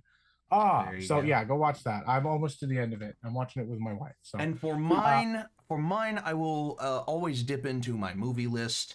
And recently, I watched a few movies that were made last year. A couple of good ones, a couple of stinkers. And I would recommend Saturday Night. The final 90 I minutes. watch this. It's on Netflix. Is it now? Yeah, it's on Netflix. Oh, Go shit. watch it. Yeah. Saturday Night is about the final 90 minutes of preparation before the premiere of Saturday Night Live in 1975 and all of the weird, wacky bullshit that happened within. It's kind of cool. It's really interesting. People said, "Oh, it's not funny." Well, it's actually not meant to be funny. As weird as it is about a funny show, it's not meant to be hilarious. It's meant to be insightful, and that I find it to greatly be. And last things last, we always offer up, whether jokey or serious, a piece of life advice.